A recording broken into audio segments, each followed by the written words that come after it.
Hispanics are causing panic, baby. Let's do it. Órale, raza! gfunkyboxing of HCP back again. Welcome, guys, to another episode of HCP Uncensored. I want to thank everybody for being here. Without you guys, man, this does not work. Introducing my co-host, as always, every week, D-Style Boxing. Say what's up, man. What's going on, everybody? Yo, hey, who's down with HCP? Everybody. That's right. And we got a very special guest with us today, Gabriel Montoya. Say what's up to everybody, man. Hey, what's up? How you doing? Thanks for having me on, guys. Anytime, man, anytime. So you guys see the title. You know that we've already made a couple videos about this topic here with Antonio Margarito and the hand wrap situation. So what we're going to do here is, I know, here's the thing. We understand that it's a difficult story and things to wrap your head around, considering everything that's been put out there by HBO and other boxing writers and stuff like that. But we actually got a guy here in Gabriel Montoya who was there during the court hearings and did all the research on everything that went down after the wraps were confiscated and everything like that. So we're going to let him cook, man. But I just want to get my position out there again. And if D-Saw, if you want to do the same, you can. But when all this stuff first came out, man, yeah, when all this stuff came out, I was a full-on believer. I was like, Margarito's a cheat. Fuck him. I hope he gets beat up every time he fights, you know. But it wasn't until the Glovegate conspiracy came out and people started to use this was when I decided to actually do some research and talk to some people. And some things started to sound a little different. And, you know, I'm glad that I did it. I really am glad that I did it. Do you want to add anything, D-Style, before we let Gabriel cook? Yes. Look, I want this guy banned from the sport. He should never fight again. He's the most horrible person that ever lived. He's wrestled 2.0. I went from that to recently, man, maybe he didn't do it after all. Well, he did it, but it wasn't as bad as I originally thought. He probably didn't really do anything at all. Like that's pretty much the genesis to the end of the book for me, man. But I've talked a lot about it. A lot of you guys have heard me about it, and I really want to hear Gabe talk about it. Absolutely, that's why he's here, and we're gonna give him the time to go ahead and go into this thing, man. So Gabriel, go ahead and do your thing, man. Okay, and feel free to stop me if I'm going on too long or if you want to clarify something. But at the time this went down, it was the fight was January 28th, 2009, I believe. And I was actually working for Max Boxing. It was one of my first big fights for Max Boxing. I'd just been hired. And I wasn't particularly a Margarito guy or a Mosley guy. I was pretty new to boxing writing. I was like, it started in 2006, had moved down to LA about a year and a half before I got hired by Max Boxing. I was working for their sister site, doghouseboxing.com, and had gotten promoted after Doug Fisher had moved from Max Boxing and became the editor-in-chief of Ring Magazine, ring.com at the time, and now he runs the magazine. So I took over the spot, and it was my job to do the fight report. And I remember there being that big delay that people watching on HBO knew was about the hand wraps, and that there was some sort of mix-up, and that there might have been some sort of illegal substance on Margarito's gloves. And then that narrative kind of, if you listen to that broadcast, takes place, that he's got plaster of Paris or some sort of thing on his wraps. And we get to, afterwards, we find out what had happened. And consequently, Margarito was suspended, so was his trainer. And there's a hearing set, which ironically is set for February 10th, 2009, which I believe was the 11th anniversary today. Yeah, or 13th anniversary. I'm doing my math wrong. I'm a writer, not a mathematician. So I go, and I get the assignment to cover the hearing. Now, I'm not the senior writer. Steve Kim was the senior writer at Max Boxing at that time, but he felt that, everybody thought he was a Margarito guy. He'd covered Margarito a lot. And that, he was considered, I kind of came in and a lot of politics were thrown on me. And I didn't really have any in regards to this fighter. So I was like, I'll go cover this fight or the hearing. I sat there. Veteran writer David Avila was sitting, I believe, to my right. And the place was packed. And there was other things on the agenda that day, but everybody lawyered up. And I think it was Margarito had one lawyer, Capatillo, his trainer, had another one. It was a long, long day. But I recorded a lot of it. I'm still kind of looking for those tapes somewhere I have a lot of tapes from the years I was a writer. And unfortunately, I did not label this day. But I did write a very long account. If you go back and kind of Google the different accounts that day, there aren't really many like mine. And mine is not on Max Boxing servers anymore. So at some point, I will release a website that'll have this writing on there and other selected, like my performance-enhancing drug writings. But the long and short of it, how I opened was talking about the fact that despite the fact that the wraps or the insert into the hand wrap, one of them was at the California Department of Justice at the hearing. It was going to be tested. It had not been at this point. So any sort of whatever was on his hand wraps was going to be up to the witnesses to kind of give their accounts. And then later that report would come out and we'd find out what was on the wraps. But the other hand wrap or the other insert into the hand wrap, which was like literally about the size of, your knuckle. It's a knuckle pad. It goes across. It's about this big, like a business card. It's very thin. It's maybe, 3 or 4 wraps around, maybe less, and then kind of pressed down into your knuckles. So then, the people will put it inside of the big kind of cushiony pad that then gets taped down, and that makes your hand wrap. It's pretty standard. I've seen people use knuckle pads. I've seen boxers travel around. I think it was Jesse Vargas when I saw him train in Smack. He had like gym wraps that were cut up the middle that he could put back and tape in place because they'd been done by a gym person that he really liked their wraps, so he kept them around. Boxers keep old wraps. They're not rich people until they get to a certain level. So you save things, and when things fit right, you keep wearing them. So why I bring that up is going to be relevant in a minute. So the one witness that was not there, that probably was the most vocal witness that carried on the narrative about bricks in his hands and things fell on the floor, was the late Nazim Richardson.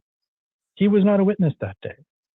He felt it okay to, demean a guy, defame a guy, ruin his reputation, call him the worst thing you can call a boxer, which is a cheater. But he didn't feel it was, necessary for him to be on the record. I always found that kind of curious. And I remember once running into him in front of the Staples Center and kind of not grilling him, but pushing back on his narrative and pointing out that in different publications, his narrative kind of changed a little bit. He didn't like that at all and got pretty angry at me, and the conversation was over. But so there was different inspectors that day, and they all talked about what they saw. And I'm trying to pull up my story. But let me back up. The ruling that day after the hearing, they took away Capatillo's license, banned him for life, revoked his license. Margarito lost his license it was indefinitely, basically for a year. He could come back and try to get his license again. Why they did that is not because he had plaster of Paris in his club, not because they were plaster cast or any other derivative. There weren't rocks in his hands. There weren't weights in his hands. Why they took it away, and I asked the person who was presiding over this that day, why did he lose his license? And he said, because it's against the rules. This was Chairman Timothy Noonan. I asked him if the sentence would be overturned should the test results come back favorable for Margarito, that there was no, plaster of Paris in his glove. And he said no, claiming that the gauze was wet, and so nothing would be changed. He had a wet, foreign substance on his wraps, and that's against the rules. That's why he lost his license. Several people noted that the hand wrap was wet. Not the whole thing, but like the gauze pad was kind of wet. But Capetillo himself said, I was sweating profusely. I had Nazim Richardson all over me. He had showed up, according to him, I believe, it took him a while to get over to the dressing room to watch over the hand wrapping. When he got there, according to Nazim and others, they'd already wrapped one of Margarito's hands, and he wanted them to rewrap. There became this issue over it. And when he did, I believe, rewrap it, that's when they discovered this old, dirty knuckle pad. And then he claimed, Richardson claims that it was hard. One of the people that testified said it was not hard as a rock. This was the guy that was the interim executive director, I believe, Che Guevara. I want to interject for a second, please, because we're at the point where the claim from Nazim Richardson comes in as it was a block. Now, I get a lot of pushback on that for some reason. So what I'm going to do is I'm going to play Nazim talking about it himself right here. So we'll check that out, and then we'll let Gabriel continue. The rental thing that a lot of times Shane and Bernard are like, come on, man. Because you find yourself on them. So you're watching everything because you're overprotective as a pad. And I'm watching them rap, and I just saw the cushion on the table, and I picked it up to check it. And the thing was hard. I told the guy, I said, man, this is the deputy commissioner said, feels all right to me. I said, well, it don't feel all right to me. Then the commissioner felt it. The commissioner said, no, that feels pretty hard. And they opened up, and that block fell out, and I almost messed up the whole fight. Because I'm a street guy, dude. As soon as that block fell out, I was about to come across the table and punch that dude in his mouth. Then the story would have been about, when I said, he's still going to court for fighting the whole that would have been an issue. Then I thought I threw the fight off because I thought they was going to lock him up. But I sat down and told the guy next to me, I said, he's going to jail for that. Not only did he claim that a block fell out, but then he also says he was gonna jump across, punch somebody. Then he says that they're gonna go to jail. So, what are your thoughts on that, Gabriel? Well, let me read you from my piece here. What initially took place on the night of January 24th, 2008, was supposed to be routine. As is standard before a bout, a deputy is assigned to each fighter. This deputy's job is to be with the fighter and observe them from the time they enter the arena to the time they are handed over to the doctors following the bout. They're in the dressing room and they're charged with observing all preparations, including hand wrapping. In Margarito's case, his deputy was Che Guevara, a veteran of some 150 fights. He would later become like the interim executive director before, I think maybe before Andy Foster, or there was one other guy and then Andy Foster. Prior to his having his hands wrapped, Guevara informed Mosley's trainer, Nazim Richardson, the process was going to begin, and Richardson, as per the rules, came into the dressing room to observe Capetillo prepare Margarito's hands. From the get-go, Richardson objected to Capetillo's use of tape directly on Margarito's hands. Guevara informed Richardson that this was allowed per the CSAC rules. However, where Capetillo was placing the tape on the wrist was a subject of debate. Following 2 attempts, the second of which was discarded because Capetillo had used too much tape and was crisscrossing it, which is against the rules. Capetillo finally met Richardson and the inspector's standards. Thus, the right hand of Margarito was wrapped, though not inspected and initialized as is custom. Mr. Guevara stated that he prefers both hands be wrapped before he finished signing off of them. Then Capetillo began on the left hand. When it was time, he grabbed the knuckle pad, a wrapped piece of gauze bandage made into a pad to protect the knuckles, a fighter's knuckles, and began to put it in place on Margarito's hand. At this time, Richardson asked to inspect the pad with his own 2 hands. Richardson, according to Guevara, felt an irregularity, and the inspector then felt the pad for himself. And then the chief athletic inspector, Dean Lojas, found a hidden layer of tightly wrapped gauze that looked, according to Guevara, old and used, tightly wrapped. But he said it was not hard as a rock, but firmer than regular gauze. There was old, dried blood on it. It was not consistent with new gauze. It also felt, quote unquote, wet. Only one inspector, Mike Bray, described the pad as having a white substance on it. I touched the substance. It was hard to the touch. It looked like plaster or maybe a thicker type of whiteout that you use for paper. I then placed the pad in a box to maintain custody of the pad. So Richardson is saying that it's a brick. Other guys are saying it's hard, but, it's harder than normal gauze. I mean, what does that mean, harder than normal gauze? When my hair has product in it, it's harder than normal gauze. It's not a rock. It's kind of a strange description. Here's my other big problem with all of this. All these conspiracy theories, they always leave out this part. So they take this wrap and they think something's wrong. So somebody takes it and they put it in a box.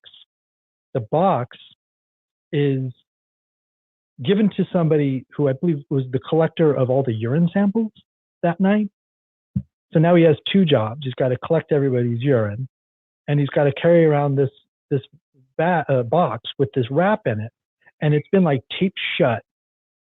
And this hand wrap piece of evidence at this point is passed around. Something like, I think 7 to 10 people looked into the both pads, because then they grabbed the other one and then felt that it too was wrong.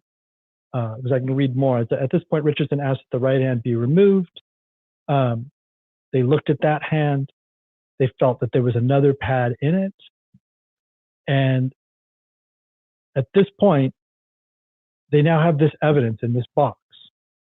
And I'm just looking through my story so I get this right. Upon receiving the box, the person who received it returned to the commission officials' room, where he allowed the 8 to 10 deputies present to inspect the pad.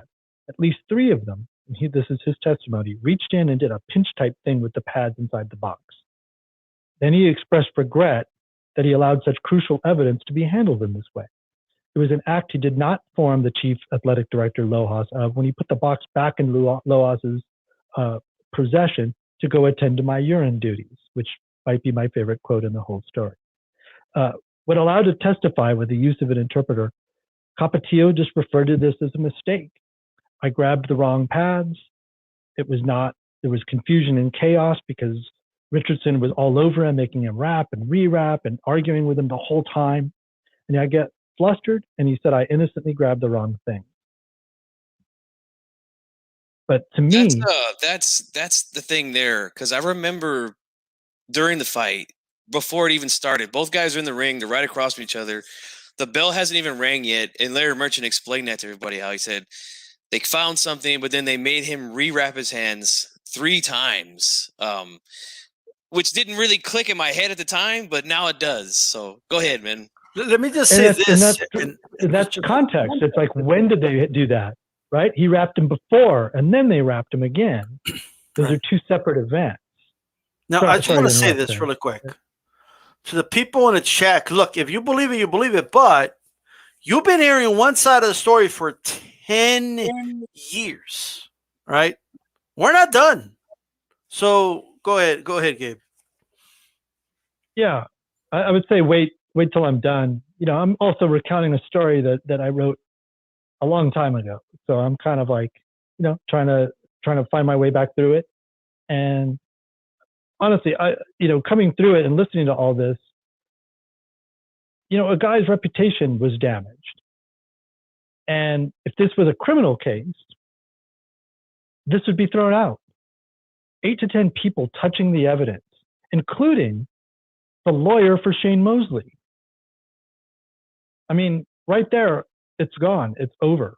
Whatever was in his pads, you can find him or what, but the idea of whatever was on it, it's tainted. It is tainted evidence. You can't use it.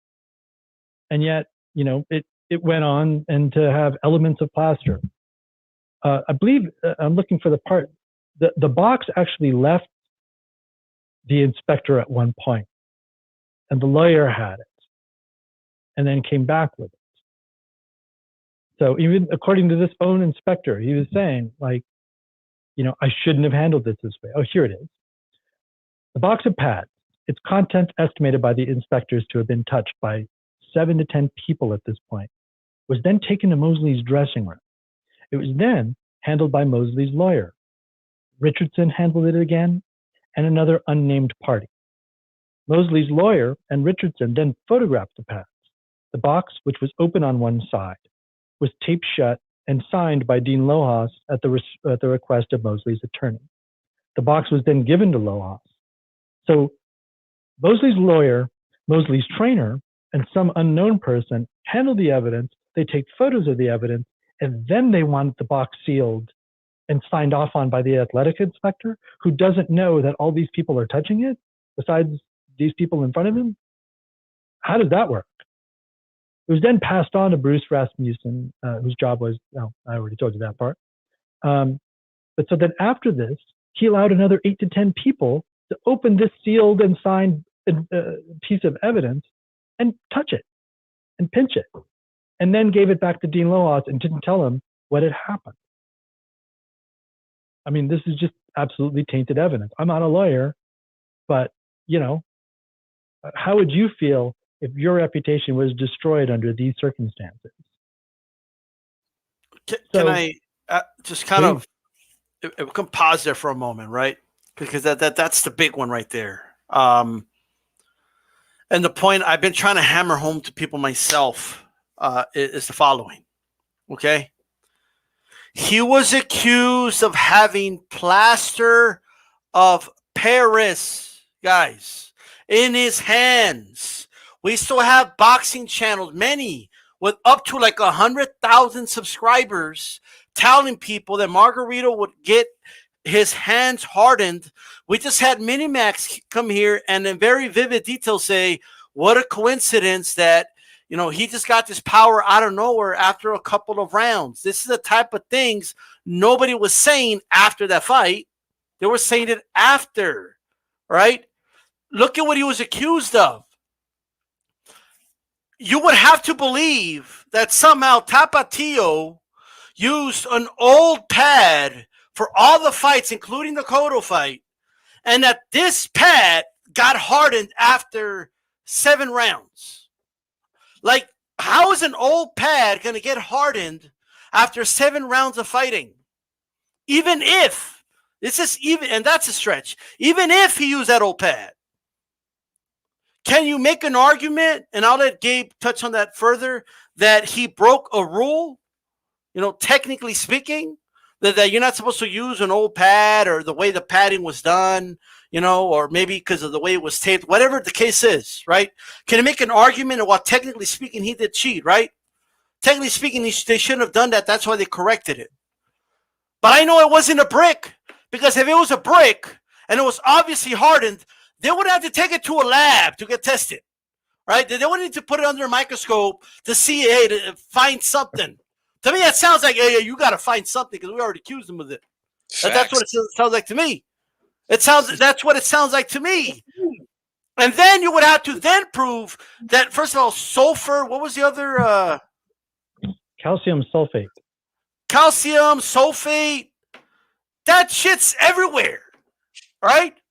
Like literally everywhere. Even the other substance, oxygen, that shit's everywhere too. We breathe it, So just think about what you guys are saying. Like, I get what you're saying. Well, I shouldn't have been there anyway, right? Okay, but that's not what ruined his reputation. The fact that, they put an old pad in there. If that was a story, people would have gotten over it immediately, just like they got over the fact that Trinidad wraps weren't technically not legal in New York. Okay, when they were objecting those.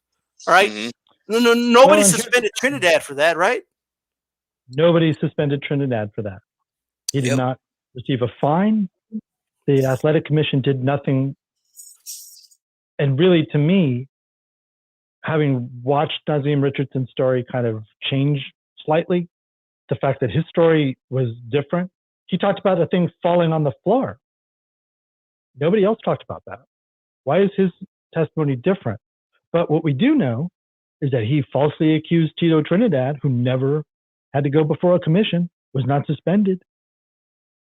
Why is that?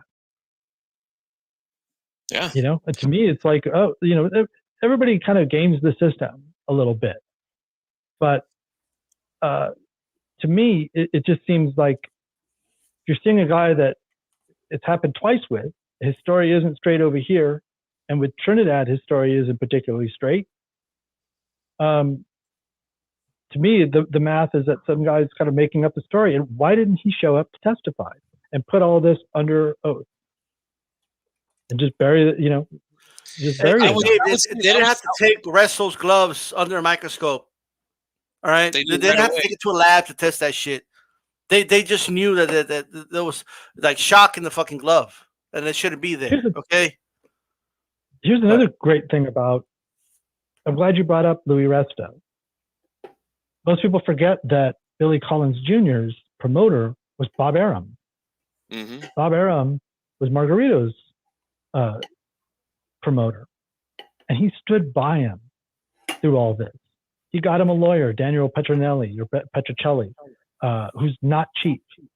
And that was his lawyer. And I remember running into Bob, I forget, it might have been before the Pacquiao Marquez 3, but it was at the Wild Card, like a media day. And Bob was sitting down, and it was kind of after all the interviews, and nobody was talking to him. And I sat down and I said, I'm going to ask you a question. You were Billy Collins' guy, right? And he said, yeah. And I said, you went through all that with him. You saw how he was cheated on and how the beating that he took. How come nobody ever brings that up with the Margarito case? Like, if you believed that Margarito cheated for a second, would you have thrown him under the bus? He's like, absolutely, I would have. There's just, you can't go through that, what happened to Billy, and not be changed by it. And it's one of, however you feel about Bob Arum, you think he's a liar or this and that. I mean, I'll tell you what a promoter is. A promoter is a salesman. So trying to pretend like they're a statesman and you get mad at them because they said one thing and did another. Their job is to be P.T. Barnum, to sell you something. And you either buy it or you don't. But in this case, I mean, I've met Bob. We've been on the other end of issues. We've gone back and forth. I don't consider him a liar. And I certainly, in this case, when I asked him about this, it made sense to me.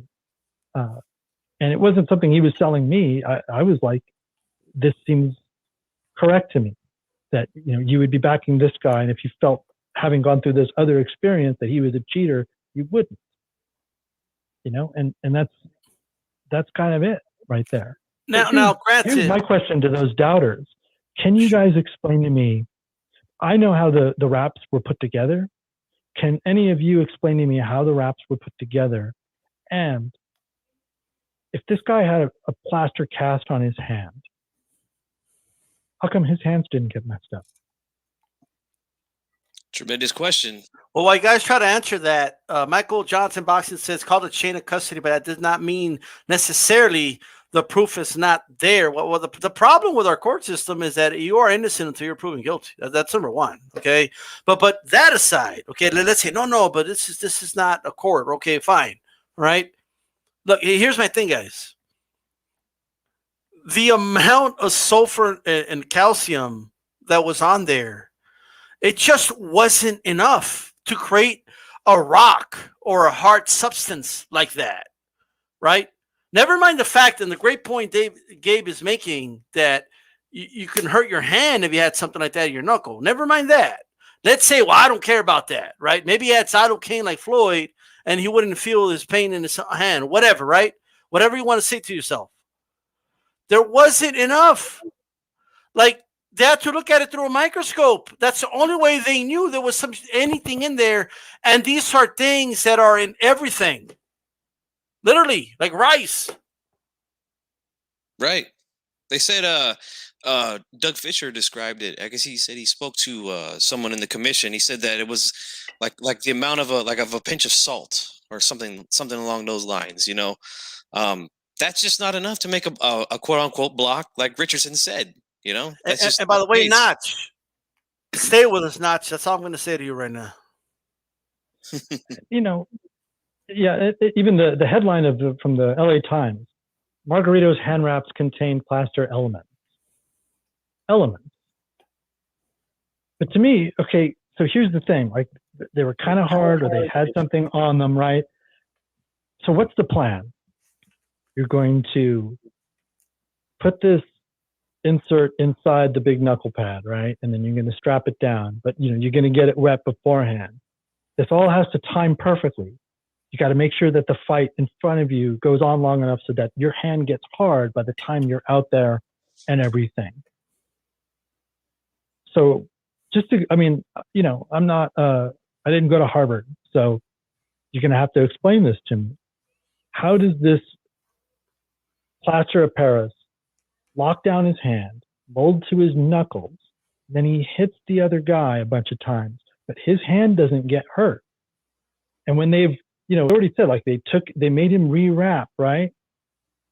There's nothing underneath that's protecting his hand. Even if you have like a layer of tape, a rock against your hand hitting bone, you're going to get damaged. You're probably going to get damaged more on your knuckles than he's going to get damaged through those gloves.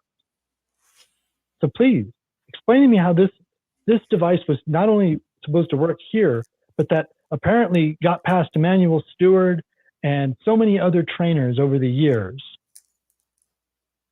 in all these different commissions that see hundreds and hundreds, thousands of fights. How are they able to get this kind of prehistoric sounding device past all these people? And you ask me what happened in the second Cotto fight, I'll say that both those fights look exactly the same in a lot of ways. And that the commission, and many people have talked about, Steve Kim and I talked about this on the next round a lot. Watch how they treat Margarito's eye in the corner. It's like, how many hands am I holding up? How many fingers? You tell me. And they're just like throwing different things at him.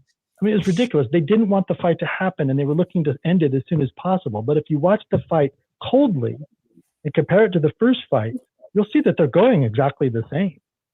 That Cotto is moving a lot. He's boxing, but he's the smaller man, and he keeps getting on the ropes too much. He's slowly getting worn down. And by the time they stop it, the things are kind of turning and looking like the first fight again. Yeah, and I want to address that first fight. Yeah, I want to address this comment here where he said his face didn't look the same.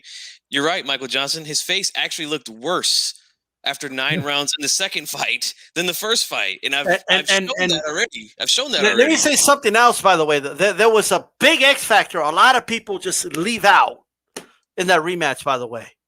They just completely leave out, guys. His eye was fucked up. And Cotto was attacking that eye, right? That eye was messed up. I do believe it kind of started in that first Cotto fight a little bit, but the Manny Pacquiao fight, and I still think Robert Garcia took too long to stop that fight, or never stopped it actually, but should have stopped it. Would have saved Margarito's career, right? But what I want to tell you guys is something right now for everybody that all of a sudden he will get this and that. The Pacquiao fight, that too. The Pacquiao fight, till this day, Pacquiao said that's one of the toughest fights he ever had. He went to the hospital, guys. His ribs were hurt after the Margarito fight. Like he said, I will never fight in that division again. That's Manny Pacquiao when Manny Pacquiao was on fire, okay? So much so that people suspected it was on PEDs, that Manny Pacquiao, right? The one that had just destroyed Miguel Cotto and left his face worse than Margarito did, right? That Manny Pacquiao. Go ahead, Gabe. Speaking of injuries, let's get back to the Mosley Margarito fight and the lead up to it. Again, like I didn't spend time in his camp. Steve Kim did. Others did. I think Doug Fisher did some work there as well. They all knew him pretty well and kind of championed him coming up. Neither fighter was the same after Cotto Margarito won. It's one of the most savage fights I've ever seen live. The crowd stayed in the arena. It was such a savage effort by both guys. They stayed in the arena cheering for like 15, 20 minutes longer than usual. It was like, it was an amazing fight. Heading into the Mosley fight. And we talked about this on Leave It in the Ring years later. It was something I kind of knew, but was trying to get somebody to admit it. And somebody from Margarito's camp finally did, and Margarito would later confirm it.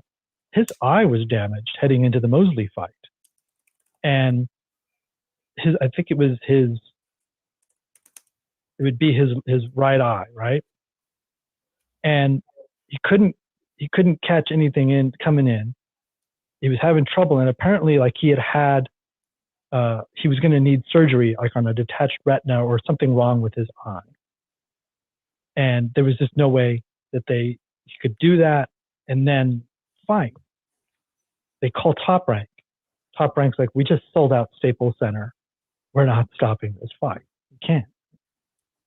So the fight goes on. But worse, in the camp, his back was all messed up. His sparring was at a minimum in that fight. There were times where he was just laying in the ring. He was in so much pain. But Margarito and also post-Cotto, which was the biggest win of his career, he got big.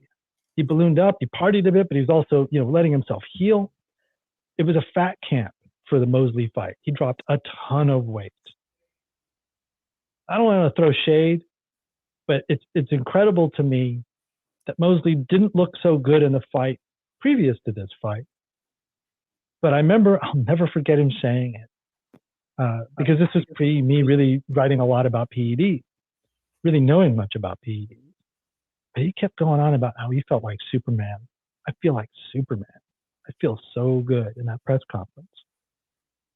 How come none of you conspiracy theorists look at this fight, look at Mosley's history with Balco, where he injected EPO into his stomach and did the cream in the clear with Victor Conte, and then look at the back-to-back performances of Mosley in the fight before this, where he didn't look so great, and in this fight, where he looked like Superman.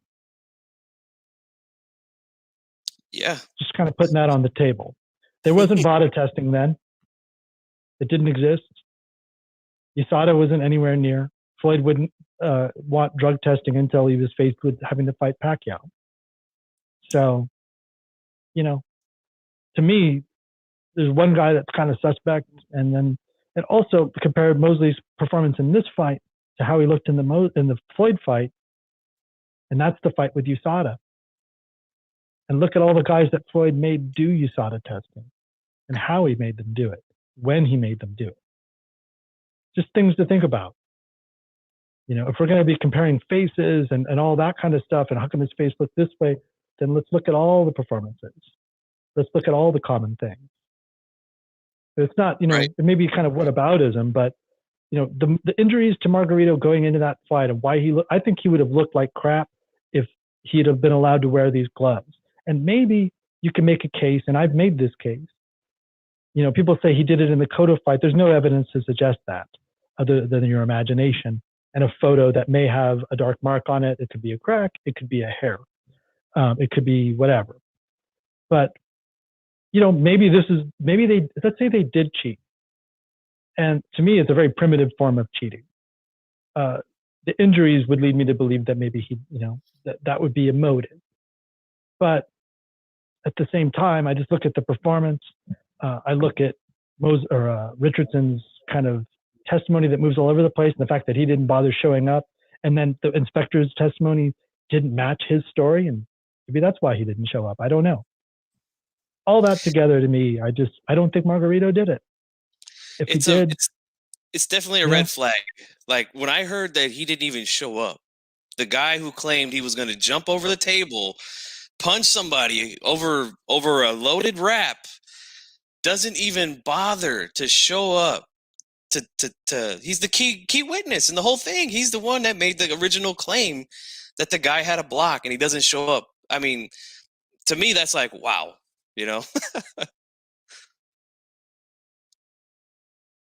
But yeah, I showed you guys the comments. Yeah, I showed you guys the images here of the Cotto's face after 9 rounds in the first fight and after 9 rounds in the second. The reason why I'm using the 9th round is because that's the round that they stopped it in the rematch. And you can see his face is much more marked up in the rematch. And we know for a fact, you guys can hold on to the belief that he cheated in the first fight, but we know for an absolute fact that there was nothing in those wraps that night in the rematch. Not only that, the man was wearing bigger gloves that night. 10-ounce gloves in the 154-pound division. So, can I play something really quick for you guys? Go ahead. This is Shane Mosley, okay? Let me just play this really quick for you guys. I don't care what he does. Yeah, nothing's gonna stop him. I'm gonna knock him out. I'm gonna beat him. You know what I'm saying? And I knew because I was in the ring sparring with Librado Andrade and his brother Enrique Anellis, both brothers, and they was 190, 180. And they're strong. Yeah. and a few other fights I had in there that was pretty big. Steve, what's his name? Just the other fighters that were top level and were pretty big. And I knew that Margarito wouldn't be able to match my speed, power, anything, you know. And I think that I have a much of a better advantage fighting West Coast type of fights because I grew up here in the West Coast. And that's what I was explaining to a lot of the people when I fought him. I said, well, his style is complementary to what I know. You know, Mexican style boxing. You know what I'm saying? That's what I can do, you know. So I wasn't afraid, but when he fights people outside, like maybe like Cotto or somebody else, they have more difficulties, more problems because with that style. There we go. That can help explain, guys, from the guy himself, and it makes a lot of sense to me, right? Because he had a better style to fight a Margarito than Cotto did, right? A lot of these Puerto Rican fighters, we just saw Nakatani knock one out, can't handle that pressure like that, right? Because they're not used to fighting guys like that. Mosley was. He wasn't from Pomona. He sparred. He was protecting the gancho al hígado religiously. Sometimes styles just make fights. Sometimes that's all it is, guys. Plus, there was reports of Margarito having issues in training camp as well. On top of that, all right? Plus, he did take some damage in that Cotto fight, all right? I think that helps explain a lot, by the way. That's from Shane Mosley himself. Did he say, I think the only reason I beat him was because he didn't have the wraps. You know, he didn't have the plaster pairs in his wraps. That's the only reason he didn't beat me. No, that's true, man. That's true. He's used to fighting that style. He trained in gyms in Southern California his whole career. You know, he's used to that style. So I mean, it is, you know, he's like he said, he's used to that style. Cotto moved a lot. I always felt like the way that he moved in the ring was a lot of wasted movement to me. Burned a lot of energy. You know, he was always a guy who was, you know, you would be worried about him down the stretch, you know. You'd be worried about him because he would always seem to run out of gas, you know. Even once he got to 154, he seemed to get a little bit tired in a fight against Mayweather. What I thought he was doing well in, you know, but he started to fade in that fight too. And just to address like something that was said here, and again, guys, this is just boxing talk, guys, and you know I get animated, so it is what it is. But Major's Key, if there was a robber in the neighborhood and there was a string of robbery, let me just tell you something, okay? If they say you stole the pearl necklace, but he doesn't have the pearl necklace on him, right? Like then that's not. They just find a string that you could put pearls on. That's not proof that he stole a pearl necklace. Therefore, it would not explain that he's the one that was robbing all the pearl necklaces. All right. So he did not have plaster of Paris. I repeat, there was no plaster of Paris. This whole but all of a sudden he was punching like Julian Jackson. Somebody told me, right? No, he was breaking guys down. He's not the first guy to do it. What happened in Angulo Lara? Angulo kept pressuring him, knocked him down even. Now, granted, eventually the lump on Angulo made him quit in that fight or not want to continue. But what did the pressure do, guys? I seen multiple fights, and not only that, losses. So now, are we going to say that Trinidad is a fraud then? Same logic to Trinidad. He was never the same after the Hopkins fight. So are we going to say that Trinidad he just wasn't the same? He never won again after that loss? Who did he beat? Mayorga? Hassan Shirafeh? Yeah. He lost but he lost a week. You're right. Maybe it's the wraps. I mean, you could do that to anybody. Nasim Hamed, maybe something was going on with him, and after he lost to Barrera, he just wasn't the same anymore. You could literally, that's not evidence. That's not like proof of anything. I guess that proves that Pacquiao was clean his whole career, because Pacquiao, while doing VADA testing, continued to knock down fighters and beat people up, even though he was doing VADA testing.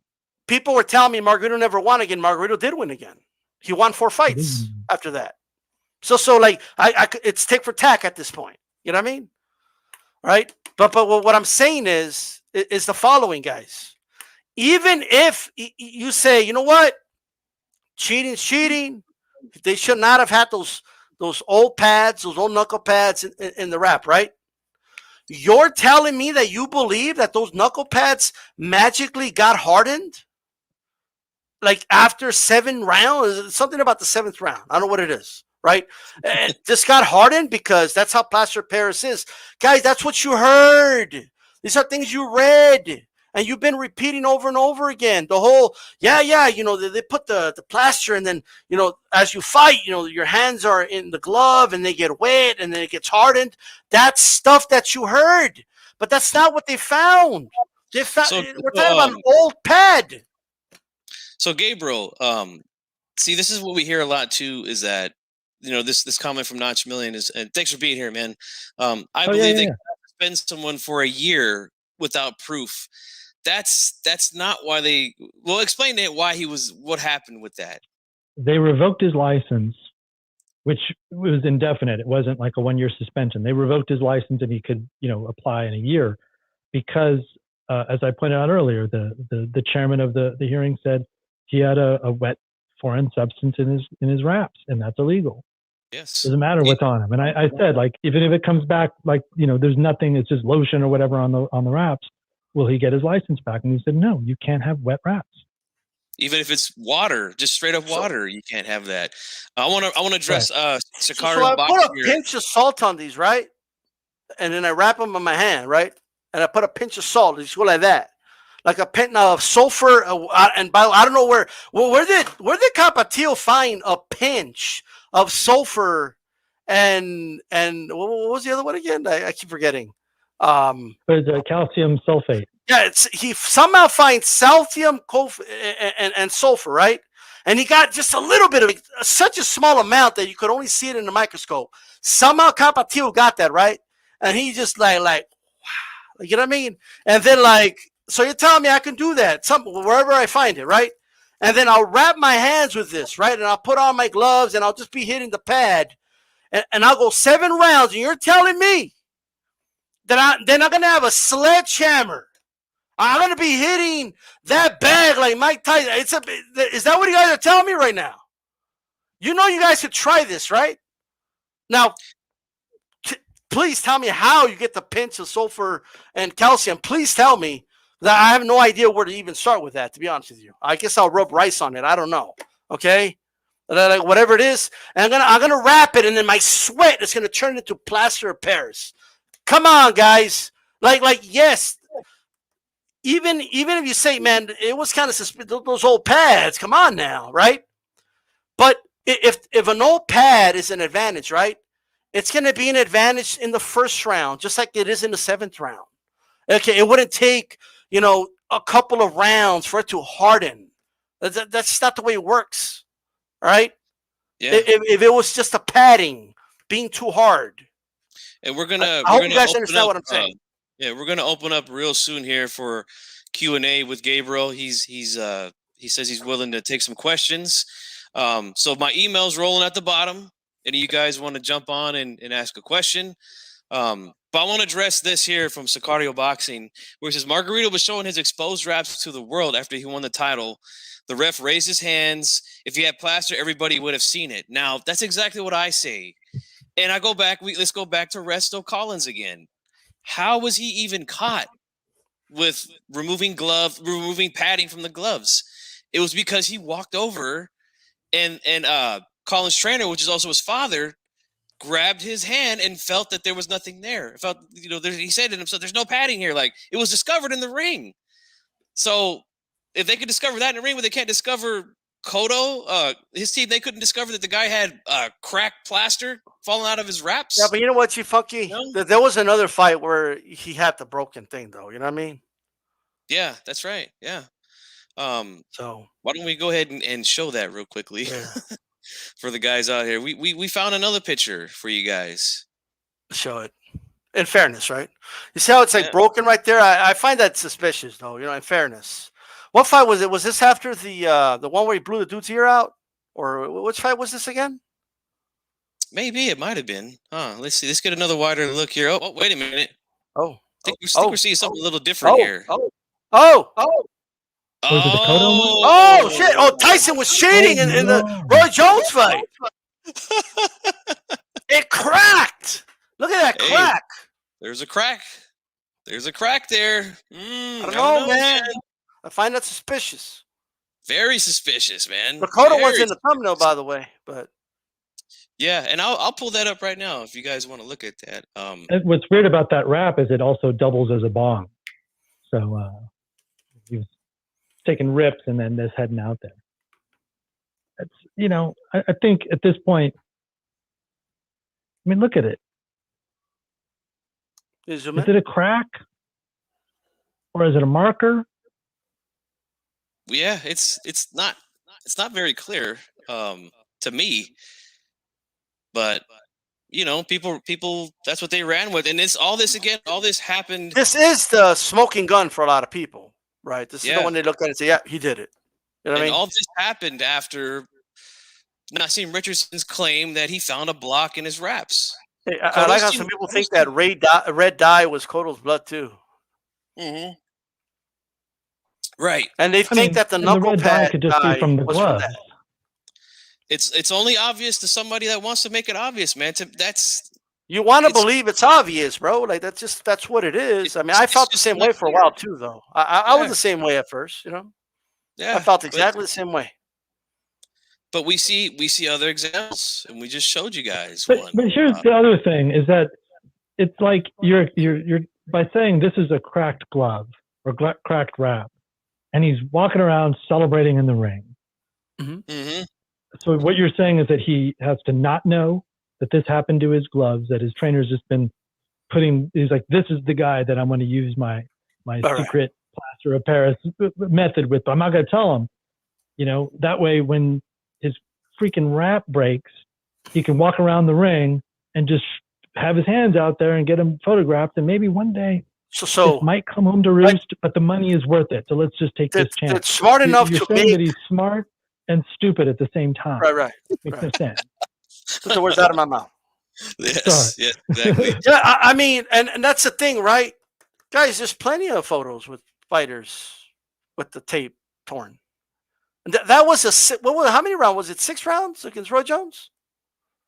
Yeah, 2-minute That rounds. was a 6th round, not even taking it that serious, exhibition with much bigger gloves. That's what that was. At the end of the day. And the thing still tore.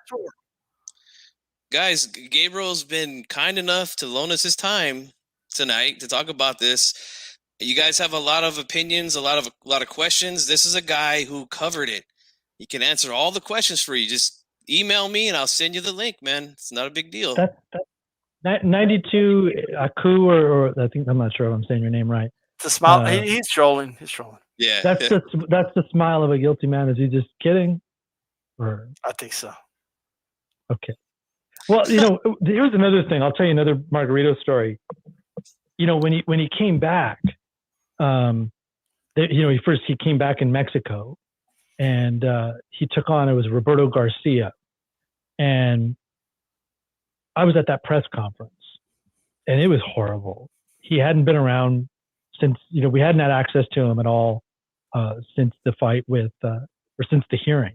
He just kind of took off and did his own thing. And Margarito doesn't speak English, so he's surrounded by a bunch of English-speaking, some Spanish-speaking reporters.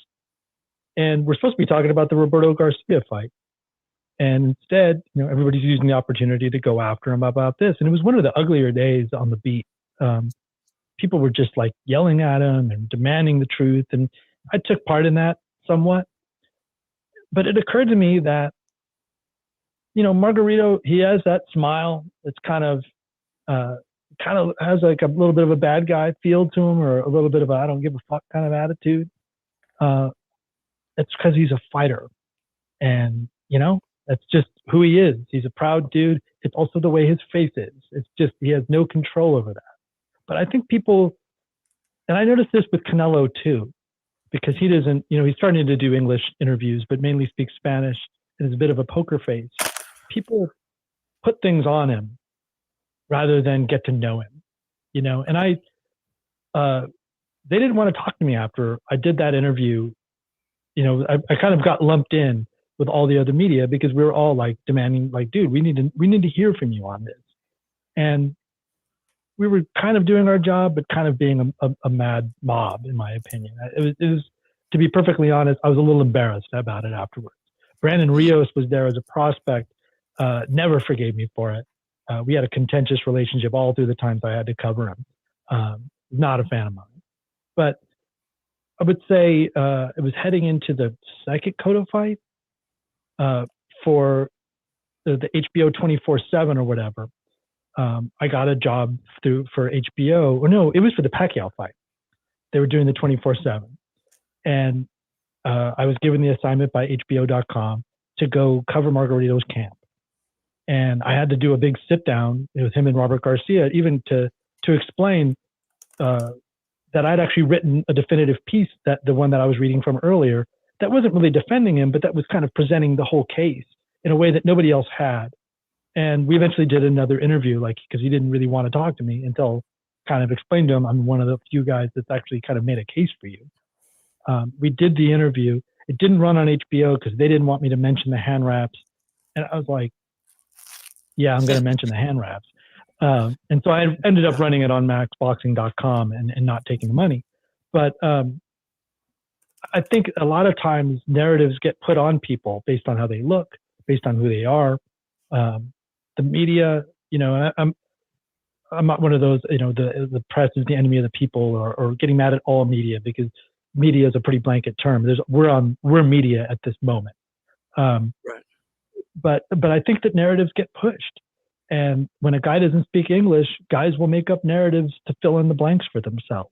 And I think in many ways, because Margarito didn't stand up and say, he did in the hearing, but in the press conference, he didn't. What he did say was, hey, looking at all these angry reporters, a lot of them white, some of them Mexican, all yelling at him, demanding the truth, he simply said, you guys are going to write what you're going to write. What does it matter what I say? Yeah, like the Eminem song, right? Like, I am whatever you say I am, or something like that. Mm-hmm. Here's what's going on right now, guys, and I'm noticing this right now. Not one of you have conceded. Not one of you. You're wording it this way, right? You're saying, hey, guys, you got to keep it real. Real is truth. Mm-hmm. Real is facts.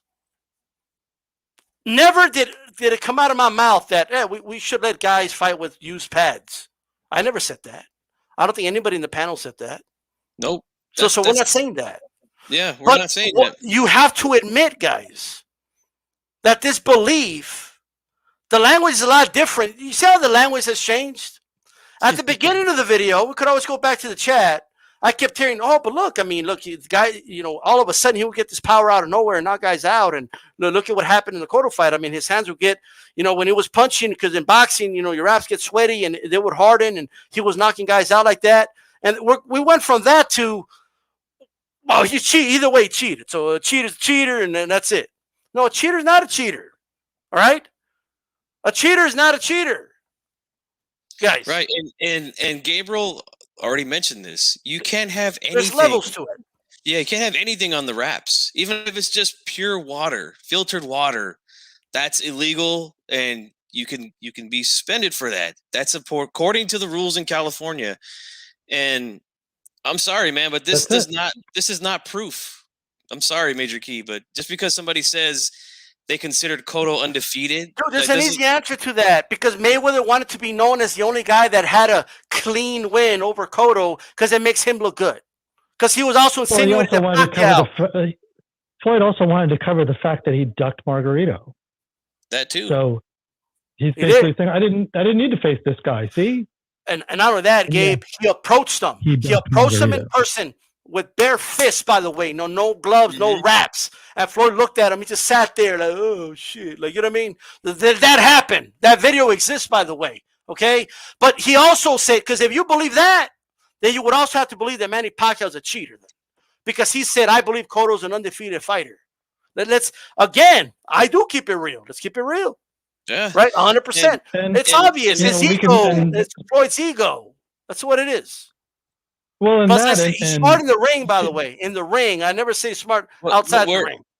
Notch Million. But he also, between Pacquiao, who was accused of being cheated, being a cheat by Floyd Mayweather, and Mayweather, one of them got caught with a IV in his arm at his house after a weigh-in, which was against rules that he imposed on the bout himself. And the other person is Manny Pacquiao. Usually, guys that accuse others of something, usually it's projection. Okay. Yeah, and here's what I'm going to say to this comment here. Okay. You say he's suspended for a year. That means he's guilty. Look, if he was guilty of having bricks like the original claim, he would have never fought again. You heard Nazim Richardson said he's going to jail for this. He did not do any time for this. Zero. He was not suspended. His license was revoked, and he was allowed to go for it if he wanted to again. He didn't. That he was went other places to fight. But if we're going to do it all, let's get the terms right. It was revoked. It was not a suspension. Yes, they didn't take his license away because he had plaster of Paris on his gloves. They took it away because it was wet, and the tests on the wraps didn't come back until March. I think March 26th or March 29th, somewhere in there. The hearing was February 10th. So you have to get these facts correct. And we could talk about Floyd and testing and all that kind of stuff if you want to, because I am the guy that printed the cease and desist order to not spread a rumor that Floyd had tested positive 3 times. I printed that cease and desist letter, and Floyd not only didn't sue me, but after that, Pacquiao's legal team asked Floyd for his medicals. USADA moved to quash that request, and then Floyd settled. So which one of you guys, which do you think was doing the drugs? The guy that would later on get caught with an IV in his arm, or Pacquiao? Good question. Now, since nobody wants to, we're open right now for Q&A. You can come on and ask Gabriel whatever you want. We'll give you guys a question to ask him, and then you can get it off the air because we want to get a lot of people in. Since nobody's coming on, I'll ask a question then to Gabriel. Can I just really quick? There's way too many people pretending like they didn't believe that he had plaster of Paris. You know what I mean? Way too many of you. I could understand the whole but hey, that pad thing was still kind of Okay, but before we get there, you got to drop the plaster of Paris thing, because that's over exaggeration of epic proportions. Like it's not even close to being true. Yeah, that's what you guys got to understand, right? This is articles you read and stuff like that. That's it. That's all it is. And just to answer your question, Major Key, can you prove to me that Manny Pacquiao did not cheat? Yeah. Can you prove to me that Mayweather did not cheat? Are you there with them 24/7? How do you know they didn't take PEDs and just pass the test? The last I heard, a lot of times it's just IQ test. So, like you said, Floyd's smart, right? Floyd also has a lot of money, right? So at the end of the day, he got caught red-handed with an IV in his arm. That's literally red-handed. Mm-hmm. So we can definitely ask the same question about anybody. I'll ask Gabriel here, since again nobody wants to email and come on and speak to the man who was there. Actually, hold on, I did get one here. But I'm going to ask you first before I let this person on. Sure. You were there, Gabriel, at the hearings. You actually touched those pads, the quote-unquote blocks. Can you describe to the people listening what that felt like? No harder than a business card, kind of like that step, like a business card. It was not by any stretch of the imagination hard like a rock. There you have it. What is this? Are we doing PED misinformation now? They could have paid someone to take the test, all this stuff. Rapstar, if you want to ask a question, email me. I don't put links in the chat. I don't want weird people coming on and saying weird things to Gabriel. He's given us his time, so I'm not going to expose him to weird people on the internet. Email me. My email scrolling at the bottom. You email me. I will put the link there for you. You can come on right away and ask him anything that you want. About Michael Johnson boxing talking more. You're saying these thoughts because you're convinced doesn't mean everyone else has to be. No, I'm just asking a simple question. Like, do you still believe that there was plaster of Paris in the wraps? Is what I'm trying to ask you guys. Because a lot of you are saying, well, I mean, cheating is cheating, right? Okay, all right, cool. But can we stop pretending like this guy had blocks in his hands? Can we stop pretending like he was walking around like punching dudes with hands of steel? Can we just stop pretending already? Because there's literally no evidence of that. None whatsoever. You guys have already been adjusted on this thing, man. It's not true, man. It's not true of the blocks or the bricks. We got somebody that's going to be joining us real shortly here. Let's see. Sicario says, I dropped a link and a picture to some torn wraps on your last video right now. Okay, no problem, man. We could show those wraps again. We have no issue. I mean, I've seen somebody say we're ducking. Can we be honest, guys? If the word plaster of Paris was never used, the phrase plaster of Paris, and it just came out that he had a padding. That's what they found, a used padding, right? Right? Mm-hmm. If that's the case, then we need to really analyze this, right? If that's what you're believing, that it's a padding or not. I just want you guys to think about what you're saying here. All right? Just think about it. But come on, please. Click the link. Major Key, I'll email it to you then, man, since I don't know. I didn't get an email from you, but I'll go ahead and email. Here's the link, bro. A nice fresh one sent to you. You can jump on. I'm waiting on 92 AKU says he was going to come on. I sent him a link as well. Look, this is nothing but interpretation on what we see here on the screen. People say that this is cracked plaster. I don't know, man. I mean, I just have a hard time believing that that's cracked plaster right there. I mean, I don't know. To me, plaster would look much more white in this area where, let me go to the screen. Right here. I mean, plaster's not dark. Like we say if that's a shadow or not, I don't know. But to me, it just doesn't look like it, I'm just being honest, Plus, hey guys, they found an issue with the padding, not with the outer layer of the tape, guys. Okay, that was inside. Yeah, inside all that. Like it's not even correlating.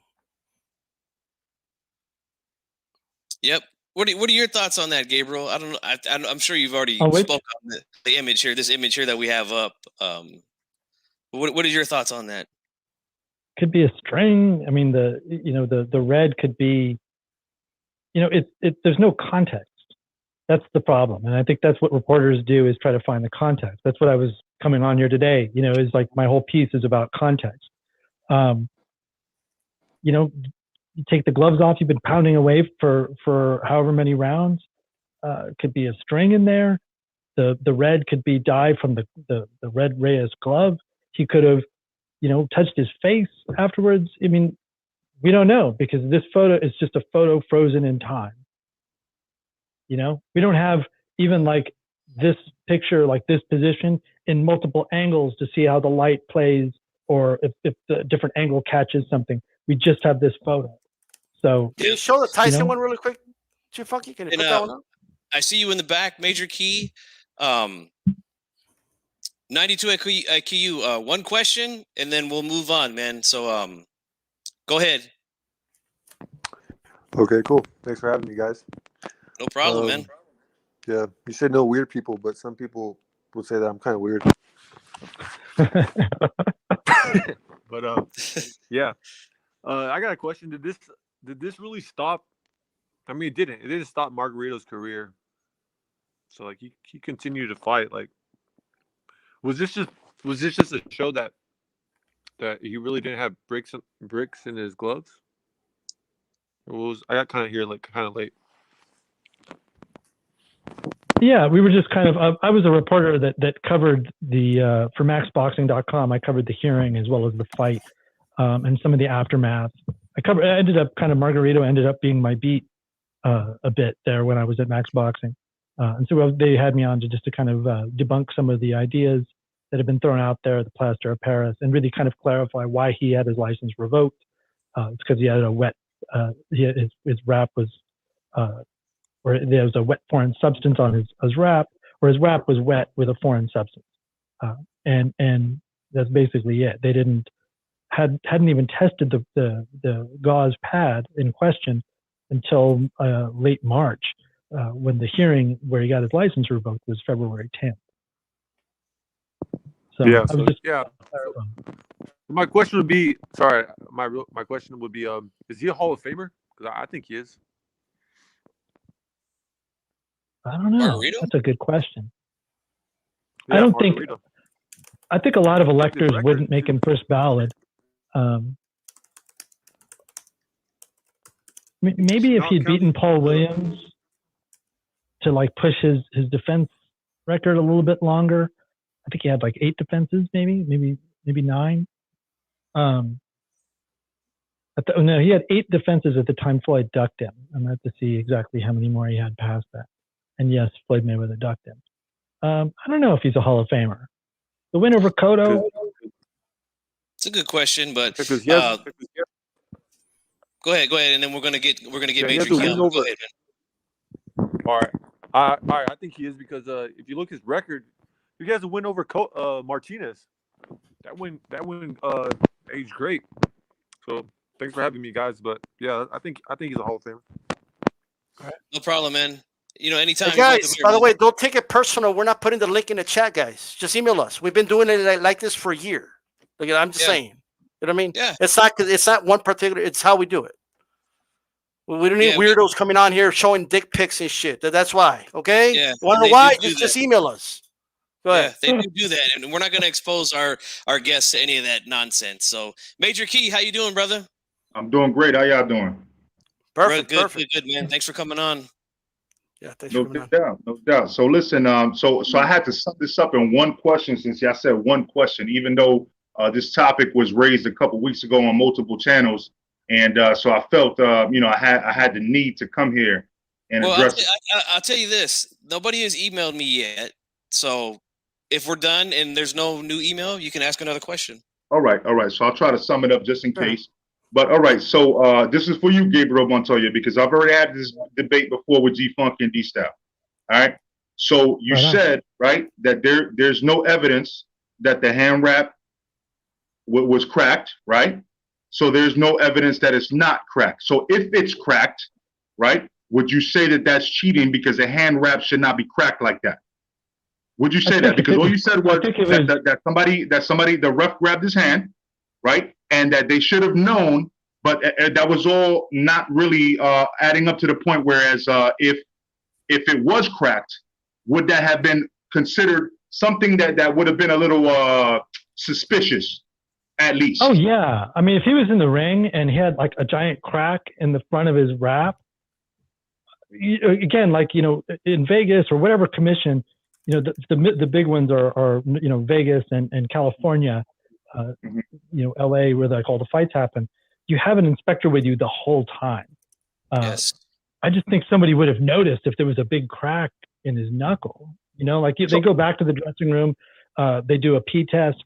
Some do it afterwards. Now it's even more stringent. I just don't see how he gets past all these inspectors with a cracked hand wrap. It's not a normal thing, But it's not normal, but is it possible? I mean, is an egg way possible? I mean, No. We're not talking about egg weights. Hold on. I'm asking him a question. You see what I'm saying? You're leading the witness, man. He came through. Let's talk to him. Well, I'm a host on the show, bro, so I could speak if I want. Go ahead. No. You could definitely do that, bro. Like definitely. But I mean, then I guess I don't have too many more questions then because I'm just talking. I'm not get mad, brother. Like we're just talking. I'm not mad. That's the point. That you're saying that you're the host. I know that you're the host. Obviously, I'm here. Just don't tell me that I can't speak. That's all. Just have that respect. That's all I'm saying. Bro, I'm saying that we had this conversation. I agreed to disagree, but we're having a conversation. There's a different perspective here, and I'm asking him a direct question. Go ahead. Ask your question. I would say it's possible, but not probable. Okay, so it's possible. But it's not probable. So it's possible. Well, I mean, it's possible he might be 6 foot and not 5'11". You said it's possible. I mean, so you said it's possible. What you want is for me to tell you that you're possibly right. No, you already said that it's possible. That's what you want from me, is to give you the answer. You pick the word that I get to say. I'm telling you it's not probable. I'm telling you. You said it's possible. May I speak without being interrupted, please? Absolutely, brother. Go ahead. Thank you very much, brother. I've covered a lot of professional fights in my time. Not just the main events. When you go to a fight, you watch like 12 fights. You watch all the fights on a card. I was a boxing writer on the beat for close to 10 years. I've written 75 pieces on performance-enhancing drugs. Many of them are groundbreaking pieces about TE ratios, about the illegal use of adrenaline. I've talked to people that have been on both ends of cheating. I've talked to, Victor Conte was a source of mine for many years. Daryl Hudson, the guy that brought Shane Mosley to Balco. When it comes to cheating, there's very, very few people who have had that conversation on all the different aspects more than me. I could tell you different ways that you could cheat with a hand wrap, which has always made this version seem so primitive compared to the other ones. For one, you could take the plaster wrap, the kind of gauze, right? You can double layer it with regular wrap. And then you roll it back up into the roll and you put it back in the package and then you're good. You wrap that, you do your whole wrap, you put the tape on it, they sign it off, go to the bathroom, you take your syringe full of water, you inject it into your wrap, and you've got yourself a plaster cast. Now, I've never known anybody that said they did it in a fight, but they suggested that that is a way that you can cheat using the kind of plaster way of doing things. Just to add something possible? Really quick. It's possible. Is it probable that he got past all these people for many, many years doing this, or even just in this fight? I don't think so. And even if he, quote unquote, got away with doing what Tapatio, even if you believe he was fully trying to do it, he was trying to put an insert, a knuckle pad, okay, not plaster of Paris. So right. It doesn't prove like if the knuckle pad, right, is illegal, how would that explain a quote unquote crack on the outer layer where the tape is? But just like I see in the Tyson photo.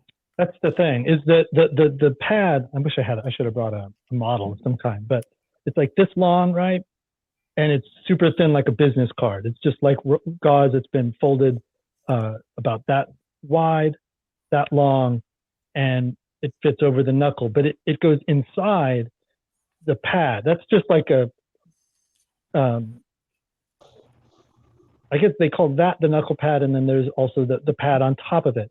And that is like a little pillow, right? It's this thick.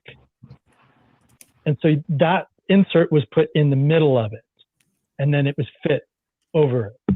So if it gets hard, I mean, it just, to me, how does it break through this much gauze and break through all that tape? And he's walking around, and why is it like really deep? There's like a dark shadow into it. Why isn't there strings? It's gauze. Even if you break a cast after your arm has been broken, there are threads sticking out of it. Where are the threads in this photo? And which one? You talking about the Kodo one? The Kodo picture. The one where the woman does her. If you bring that up, if you bring that picture right back up, you can actually see the crack and stuff hanging off right in the middle. Okay, let me get it. I mean, I feel like that's an assertion, but I'll get it for you. No problem. I mean, you know, it may be, but I mean, I'm not looking for anything. I'm literally just being honest. Wait a minute. You said maybe. You said maybe. I'm just messing with you, man. But there's the picture. There's the picture.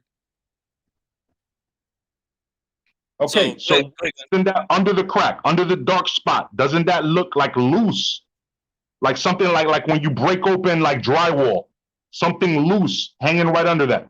That if anybody has worked construction or anything like that or broken drywall, you already know that. Why is there a dark ass shadow though? That's what I'm saying. It's a cave. I don't know, man. Doesn't look like cracked plaster to me. I feel like if it was hardened, cracked plaster, that we would see it dropping particles. You know, you'd see. It just doesn't look like that to me, man. Can I just ask you a question really quick, Glenn? If that's okay? Yeah, go ahead. So, tell me what you believe. Nobody thinks that I'm mad, bro, because I'm not mad, bro. Like I'm literally like it's all good, bro. Look, in fairness, bro. Look. Let's just let it go. It's all good. Look, let me ask you the question. If you look at that picture, right? I want to know what you believe, because you keep saying, "Hey, is it possible?" A lot of things are possible, bro. You know what I mean? Like, it's possible that the reason I said the egg weight, I know we're not talking about that, but if we apply logic to one thing, it has to apply to all things. That's why I said that, right? But back to this picture really quick, just really quick. Are you telling me, do you believe that's the entire outer layer is all hardened, like sheetrock, like it's a hard, like piece, like plaster of Paris? Is that what you're saying? That's correct. And look at your knuckle before you ask me that question, because look at which knuckle stands out the most before you ask me that question. All right? Yeah, I got some dinosaur knuckles. Okay, but what I'm trying to say is the following, right? If you're saying that the Mosley fight, okay, because a lot of people say the following, because this is from the Cotto fight. In the Mosley fight, there was no objection to the tape on the outside. There was nothing on the actual wraps themselves. All there was an old pad. That's all there was. They took these pads to a lab.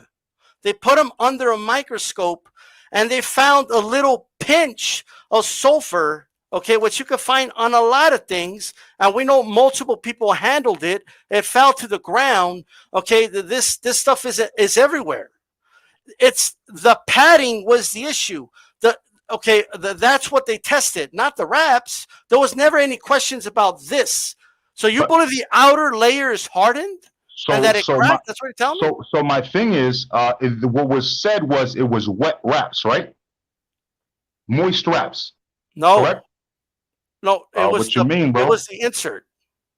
But that's my okay. So all right. I see what you're saying. So moist insert is my point. It was moist, right? I mean, Gabe knows more about that than me, but I do believe that it was. They said it was wet, but this was also a bone of contention at the hearing. No, but I'm saying it was wet inserts, right? Because he asked me a question. Please. Let me finish. I'm not on the witness stand, and you're not a lawyer. Nor are you.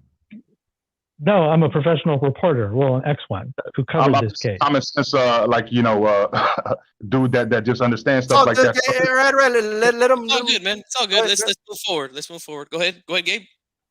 You're kind of standing over me and badgering me, much the way that Capatillo said Nazim Richardson was doing to him in the locker room, constantly picking at this thing, not letting him finish his job, telling him he needs to put the tape there, needs to put it there, and standing over him. I don't know if you know Nazim, but he's, a pretty forceful personality. Capatillo said that he was very nervous and sweating profusely.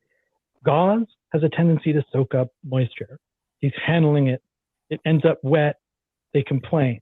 But they also complained that it was old looking and they didn't understand why it had blood on it. Capatillo said it was an old wrap. I went to my bag to get new ones. I grabbed the wrong ones. That was the problem. That was his whole story, and he kept it all the way through, unlike Nazim Richardson, whose story differed from all the other witnesses. Flip-flop. So my question was, wasn't it that the wraps or the inserts were wet? He said that they were wet and that they had a foreign substance on them. But here's the thing. So, okay, so I can't even finish my point. You see, and you say I'm badgering you, but I'm not. I'm not trying to. I'm just trying to get my point I'm across. actually just trying to answer a fucking question, man. You need to calm the fuck down. You need to back the fuck You know up what I'm off saying? of Like, me. yo, you calm the fuck down too, bro. Like, you're not talking to a fucking child, man. I'm a 41-year-old man with 9 children, bro. Relax, bro. Wait. Let's take it easy. We don't like interruptions here. You know what? Your resume doesn't matter. Your actions do, and you've come at me pretty strong right off the bat. I'm asking a question, and you're saying that I'm badgering you, and you're not allowing me I'm trying to finish a fucking sentence and answer your question. And you when you're done finishing your sentence, let me know. So I I'll hope ask you my don't question. treat your children this way.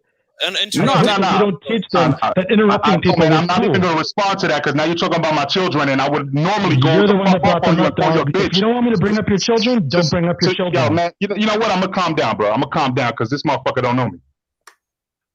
Yeah, you don't know me either, dog. I don't need to know you, bro. Because you sound real emotional right now. I thought you were supposed to be a witness, a star witness. You sound like a bitch right now. He's not a star witness. He was just a reporter that was at the court hearings. He was one of the few that was there, so that's why we have him on. Go ahead and answer the question, Gabe. What was your fucking question? So the inserts, again, since they're not padding, it's inserts. They were wet. Did you Is not that hear correct the or first not? part of the show or something? Follow up my question. They were wet. That's what you said. Fuck it. I'm not even going to ask you the question again. You said that they were wet. The explanation that I gave, it's hard for you to understand. Wet and you cover it with cloth. When you cover it with cloth, don't you think the cloth is going to get wet? I mean, that's common knowledge. That's like common sense right there. I'm a little confused. Okay, I know because you weren't listening. If you have a wet insert and there's cloth around it, the cloth is going to get wet because it's cloth. It's going to absorb the moisture. That's just common sense. They didn't say that the outside cloth was wet. They talked about the insert. Bro, because you were saying that it was the insert, not the cloth, not the wrap that was wet, that was in question. Well, guess what? If the insert is wet, then it's going to wet the outside, which is the cloth. Did you lose money doing that? So upset. Can I just get an understanding really quick? I just want to make sure I understand. So, yeah, it looks a little different on that picture. Yeah. So you're telling me, I just want to make sure I understand right now. If I get an insert, a pad, right? And it has a pinch, like I'm talking like a pinch of salt, like right? Of sulfur, right? From wherever they got it. Like you can't just go to a store and buy a pinch of sulfur. It's not like a thing, right? But let's say wherever they got it, right? And I'll put it like on a knuckle pad. And then I can wrap this whole thing, right? Is what it's telling. I just want to make sure I understand. I can wrap this all over my hand. And in a boxing fight, it will turn into plaster of Paris. Is that what you're saying? What I'm saying is that the outside, which is the cloth, right? The outside is going to absorb that moisture from it. You fucking just like it happens every other time. Okay, but you don't need to like my tone, bro. You don't need to like my tone, but he asked me a question. You see what I'm saying? I think we're getting somewhere. No, seriously. I think we're getting somewhere. I'm giving you guys my time, and my time is worth more than you yelling at me. I don't need to sit here and take this. I'm gonna chime off, bro. That's your guess, man. I'm not trying to get your guess off, right? Glenn, really quick, because I think we're on to something really quick. I know you're saying it's common knowledge that a wrap that's moist is going to get the wraps moist, right? Dude, it's common knowledge that if you're boxing, your wraps are going to get moist, period. You don't need a moist insert for that to happen. What I'm asking you is not if it gets moist. I'm asking you if you literally believe that the gauze got so hard that it turned into plaster of Paris and it cracked. Is that what you're saying? Your boy right here just said that it's possible, and we looked at the picture and it's possible. So that's all I'm going to say. No, hold on. Okay. Here's why we share with words. That it was, bro. Let me ask him something. This is from A-Rod, who's also here. You said it's like cracked drywall, but yet there's what we've heard is plaster of Paris. They're totally different, man. Those are two different things. So which one is it? Is it cracked drywall in his wraps, or is it plaster of Paris? Which one is it? Well, luckily why for does me, I work from possible home. matter more to you than probable? It probably would not have gotten past all those inspectors who are professionals working at the highest level of the sport. But you say it's possible, and so now you're like, it happened. Do you know the meaning of the word probable and possible? Are you asking me? Yes. Yeah. My IQ is 157. I believe I do. I do believe that. So I do know what the fuck the difference is. But what is your question or what? Can I just get an answer? Why do you give more weight to possible than probable? Because if it's possible, then I'm not sure what you're here defending. Because what you're saying is that this guy that got basically accused of it and suspended for a year, you're defending with something that's possibly not true, but possibly true. That's Let me say something really quick. Glenn, can you explain to us? Oh, wait, Gabe. Let me get this out. He probably would not have been able to get past all these inspectors and all these different jurisdictions. Why doesn't that hold weight for you? Bro, why do you think you know more than all the trainers who got past him?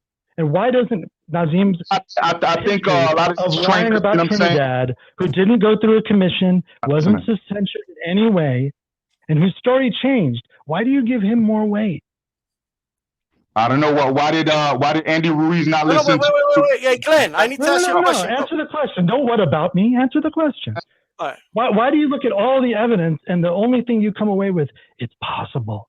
It might have happened. Oh my God. No, because it's obvious to me. It's obvious to me. This was not even a discussion, but now you're here defending something that everybody thought was a foregone conclusion to the obvious mind. But you went so deep into it. You asked me a question and you don't let me finish. You see what I'm saying? This is the point, bro. There's no putting words in my mouth, dude. Because you're saying that I'm over here like bothering you. I'm not allowing you to speak, but then you're not allowing me to speak. Attitude begets attitude, you know what? motherfucker. Sometimes you get dick, and so I'm treating you like a particular profession and still not know shit. Hey, Glenn, really quick. What did he get? Like, can you tell me?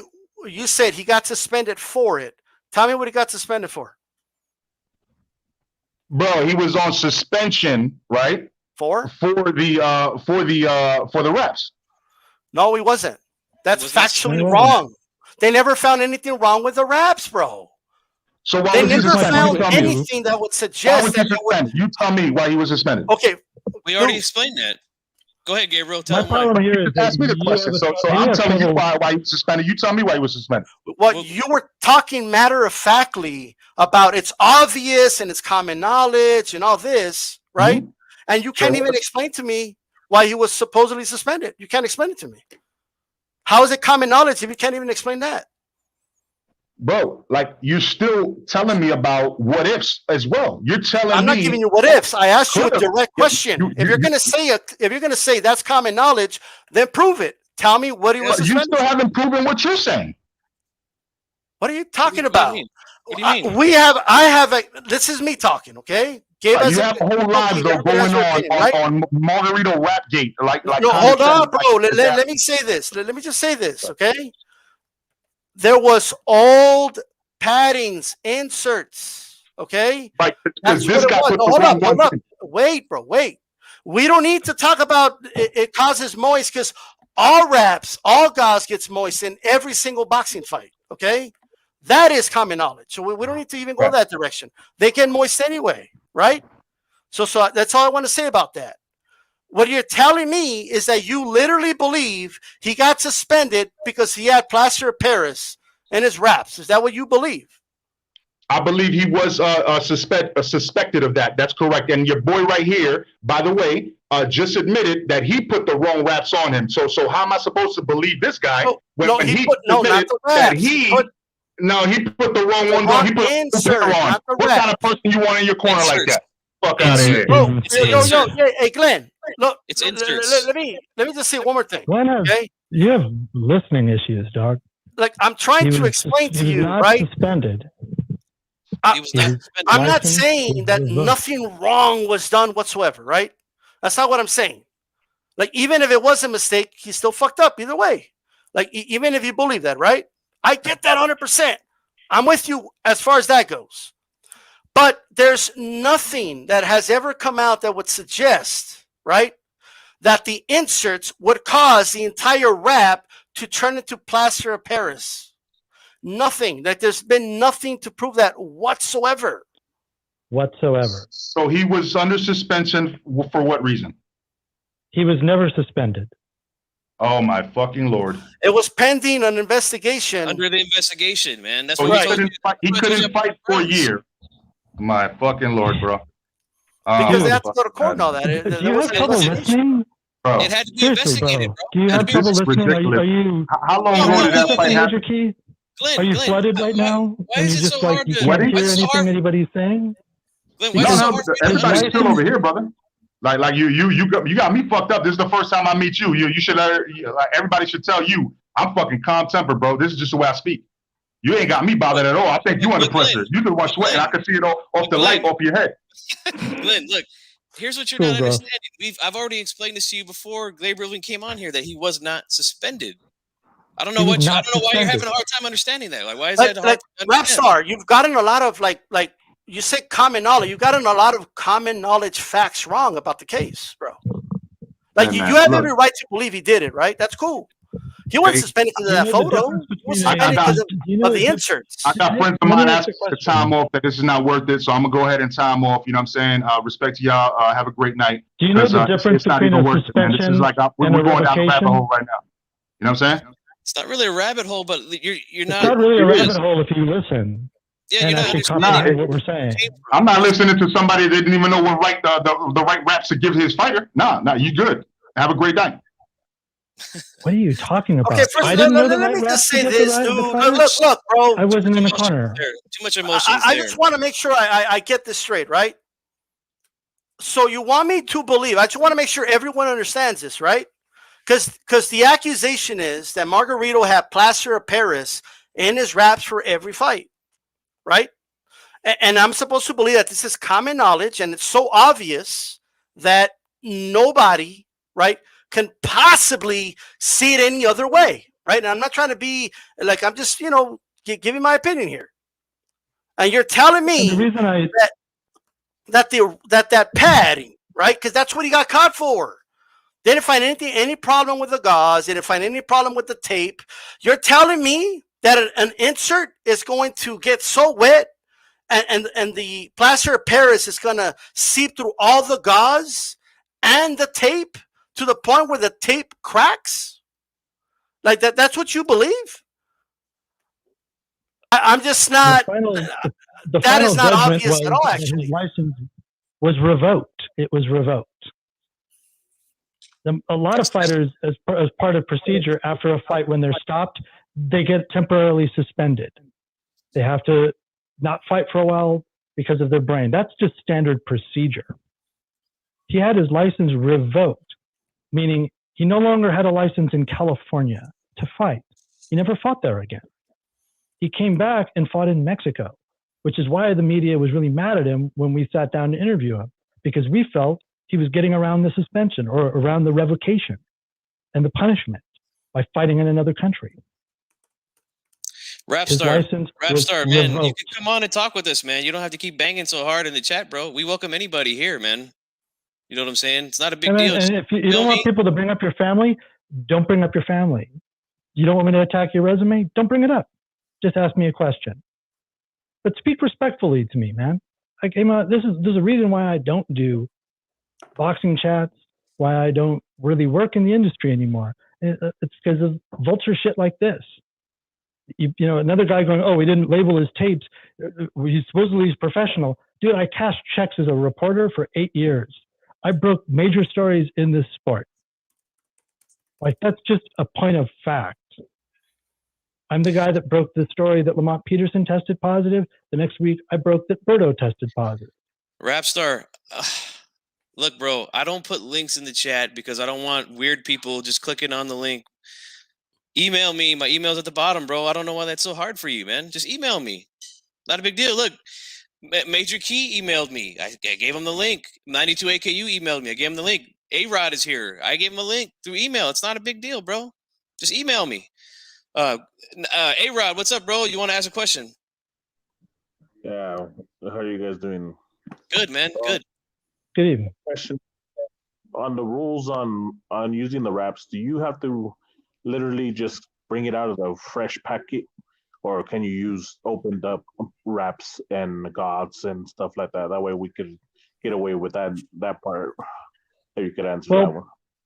You got like 76 different members of the Association of Boxing Commission, something like that. It may move in flux. I mean, you have the native territories that have their own commissions, plus you have 50 states. So you kind of, even though you have the Association of Boxing Commission unified rules, things can be different in every jurisdiction. I've heard that commissions will provide all the wraps and all the gauze. Some other places don't. You know, it's like you'll see some people use war tape. You'll see some people just use like generic tape. It kind of depends on the commission. A lot of the trainers will set up their stuff off to the side. You know, they'll pre-do their knuckle pad with the insert in it, or however they do it, and kind of have it set up. It just kind of depends on the cut man, the hand wrapper, and the jurisdiction. Do you think that could apply that way? This doesn't happen in case if it was true. You know what I mean? Yeah, and everything Gabriel just said. I know 2 people that work for the commission in California, both glove inspectors, by the way. So that's their job, to watch the man get his hands wrapped, inspect the gloves. They follow these people all around the whole time, even after the fight. So I mean, it sounds pretty accurate to me from what I've heard. Now again, I can't tell you the people's names, you know, because they could lose their job. But trust me, these people are good people. I've known them pretty much my whole life, man. But anything else, A-Rod? We got no Paul here. If you want to ask another question, man.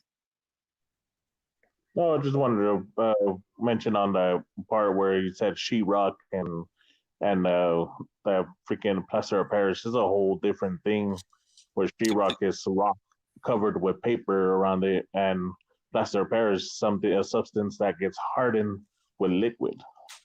2 different things that we can't compare with.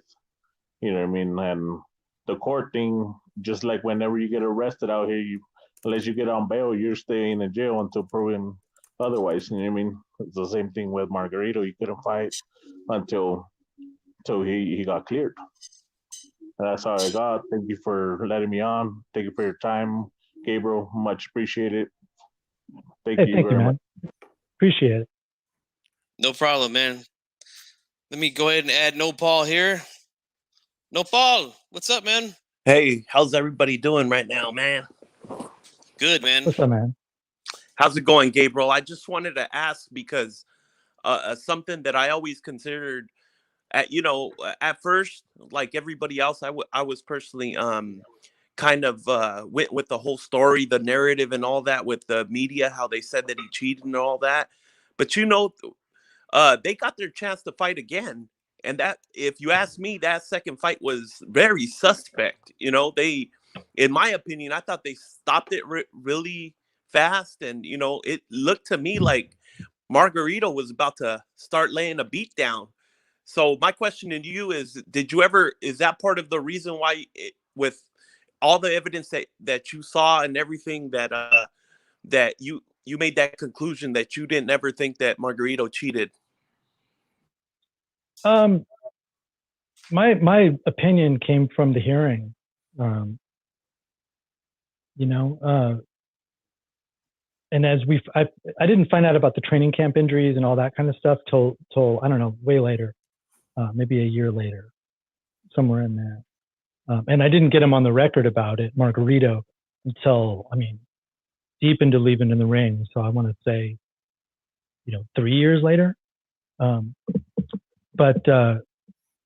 my opinion wasn't based on the second fight at all. But when I saw that second fight, I agree with you. I felt that the fight was turning. It looked like the same fight to me.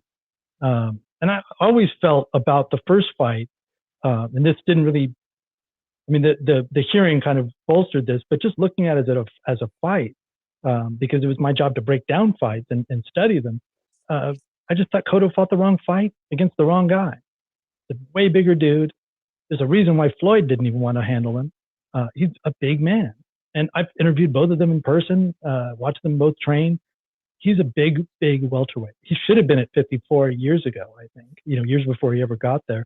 He went up briefly. He didn't have as much success. And I think for him, he liked being packed into that 147 weight class and having that size advantage over people. That was his whole game, is a war of attrition. We have a question here from the chat too, from Puerto Rican Rum. He says, several publications said he was suspended, yet this guy says he wasn't suspended. What am I missing? How many people were there actually? How many people were there actually covering this thing besides you, Gabriel?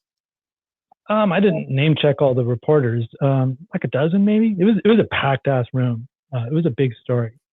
Doug Fisher was there. Yeah. Doug Fisher. I don't remember if Doug was there. I think he said he wasn't. I think I asked him on Twitter. He said he wasn't there. Yeah. Yeah. No, he generally kind of directs people to me because I wrote that piece, and the piece that I wrote was how I ended up meeting Tom Hauser, who was like, I've been trying to get details of what happened at the hearing, and your piece was the only one that kind of covered all the people. I don't know why other people write. I know there is. I mean, I was pulling up stuff today, links from the story, just to prepare for this. There is one that does say Margarito was temporarily suspended. That's from the Ring magazine, but that's January 28th, and that's right after the fight. They temporarily suspended him. Like I said, he would have been temporarily suspended regardless of this because he was stopped in that fight. He was temporarily suspended pending the suspension, but the ultimate ruling was a revocation. They revoked his license. They took it away. They didn't say in a year you get it back. It was pretty severe. And Capetillo, he lost his license. It was revoked for life. Sorry if I'm sounding chippy. I just some residual. No. I don't know what the hell that guy's And you from. know what? You're right, Damn. Gabriel. I think you're very correct on that. It's, when people have fights, they're always suspended. And so people aren't really paying attention to that fact right there. And I just wanted to thank you for giving us this whole story. A lot of us didn't know any of this, and we appreciate it. Thank you for answering my question. Oh, my pleasure. Absolutely. Anytime, No Paul. You're always welcome here, man. That was No Paul coming through. We could take maybe one more. If not, we'll go ahead and wrap this thing up. Gabriel's been here 2 hours already.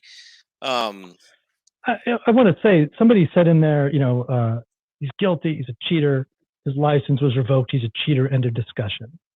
I don't know, maybe I'm a progressive. I don't think any of us, are the worst thing that we ever did. If he cheated, or if his trainer cheated and was trying to cover up for the fact that he was less than 100% heading into that fight, does he really need to be branded that? Are we all the worst mistake that we made and we're just going to be that for the rest of our lives? Is that how we're going to see each other? I just feel like Margarito got a harsh rap, no pun intended. And it is what it is. I don't think the picture shows anything. I don't care how emotional you get about the whole thing. Facts don't care about your feelings. That's the truth. He made it through all those inspectors. I had the same argument with Trinidad. Manuel Stewart was one of my friends. He's one of the first people that welcomed me into the industry. We talked often. And I would ask him about Trinidad. And his argument is my argument. How would that guy get past all those inspectors and all those top-level trainers with those raps? They were so illegal. He didn't believe it either. I didn't ask him about Margarito. But as far as, there was also an argument about people saying how, Margarito would have to have known what was in his gloves. I don't know how many of you guys have had your hand wrapped. I used to train pretty often. I used to train at Wild Card, and I trained at Justin Fortune's gym for a long time. I've trained a few other places. I've had my hands wrapped by some high-level professionals. I wouldn't be able to tell the difference. I mean, some guys are better than others, or it feels really good.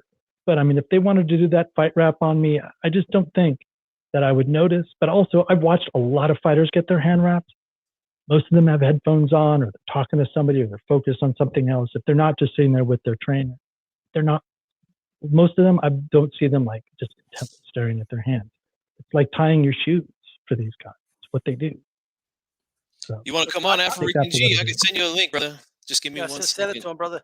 I get the sense that, so some people are kind of insinuating or upset because, like if I'm putting on, and I'll speak for myself, right? Like, you're putting on the white and shine armor for Margarito, and you're saying he was an angel, and it's not possible he couldn't have done anything. And look, I'll be honest. The insert is a little like like it is, but and yes, it shouldn't have been there, regardless whether it was accidental, intentional, and whether it's just by a technicality or because having an insert would help him in the fight. Whatever the case is, it shouldn't have been there. I understand all that, guys. I do.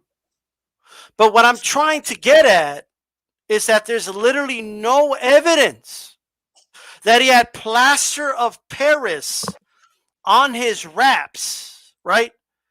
You guys do know you can test it out if you want. Get an insert, but put a pinch of it, whatever you want, right? Of sulfur and whatever you want to put on it, right? Have it a little damped if you want. You know what I mean? And then, just get a cloth, wrap your hand, right? Put on a glove and start hitting a punching bag as hard as you can. And tell me if it turns into plaster of Paris. Like, and show it to us. And do a video about it and take off the glove and be like, look, guys, look at this. It's hard as fuck. You guys could do that. And look at this whole, crack that it made. I've challenged people for years. Show me how this device was supposed to work. Yeah. That's all I'm just saying that at the very least, it was greatly exaggerated. It's all I'm saying. If it was just a knuckle pad, this wouldn't have been the story that it turned out to be, guys. It wouldn't have. It would have been very similar to just like the Trinidad one. Very similar to that. A lot of guys have been caught doing things, quote unquote, that maybe they shouldn't have been doing, right? Well, whether it's twisting the tape between the knuckles in states where it's not allowed, or whatever the case is, right? But they didn't say the words, because in boxing history, the term plaster of Paris is like a really, really bad word. That's like the worst thing. If you were to do a poll, I think most boxing fans would say plaster of Paris is the worst thing you could do. I don't know. I think, being involved with Balco like Mosley was in a combat sports, I kept hearing, oh my God, you could kill somebody in boxing. Well, if you're PD'd up, you could kill somebody in boxing. You know what I mean? We have another guest here. We have another guest. Mondo, how you doing, man? Hey, how's it going, guys? So what's up? Good, man. Thanks for joining us. I just, I'm actually watching you guys on my TV, and then I've been wanting to get on. Hey, Gabe, how's it going? What's up, man? How you doing? I tweet with you a lot on politics and shit. Yeah. What's up, man? How you doing? Good. This whole discussion about the raps and all, I think we got to look at it as fans, how everybody gets emotional. You're attached to a fighter. And just with the Wrapgate situation, people have a hard time, just believing the facts because they're just such, fans of whatever boxer. And so, it's hard to convince them, and they're set with what they believe. And it's hard to talk to them. Just kind of the gentleman that came on earlier and was going back and forth with Gabe. But, it's hard to convince people sometimes when you present the facts and you show it to them and they just don't want to believe you, unfortunately. People are pretty dug in about it, even in the industry. I mean, I remember it was a topic of conversation in that whole debate. He would know, he wouldn't know, watch this guy wrap his hands.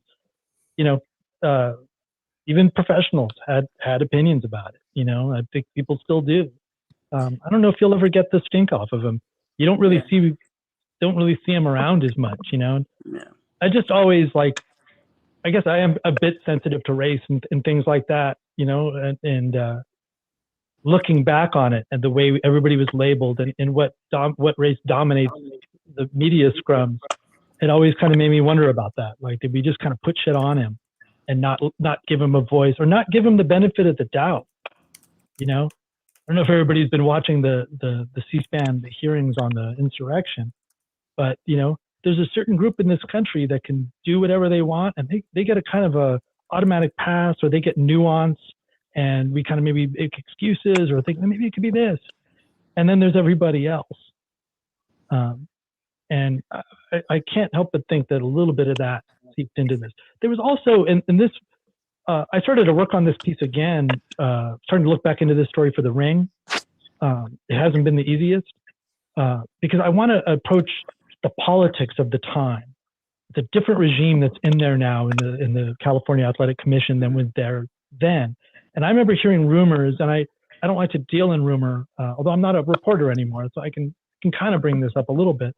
But I remember hearing that there was kind of politics. It was like kind of more of a top-ranked Golden Boy kind of situation, and that California leaned more towards Golden Boy, and so there was a bit of a railroading thing. I haven't been able to prove that. I haven't been able to get anybody on record, but I remember more veteran reporters around me kind of saying they had a feeling that they were kind of stuck politically, and that Margarito was kind of getting screwed here a little bit. But take that for what it is.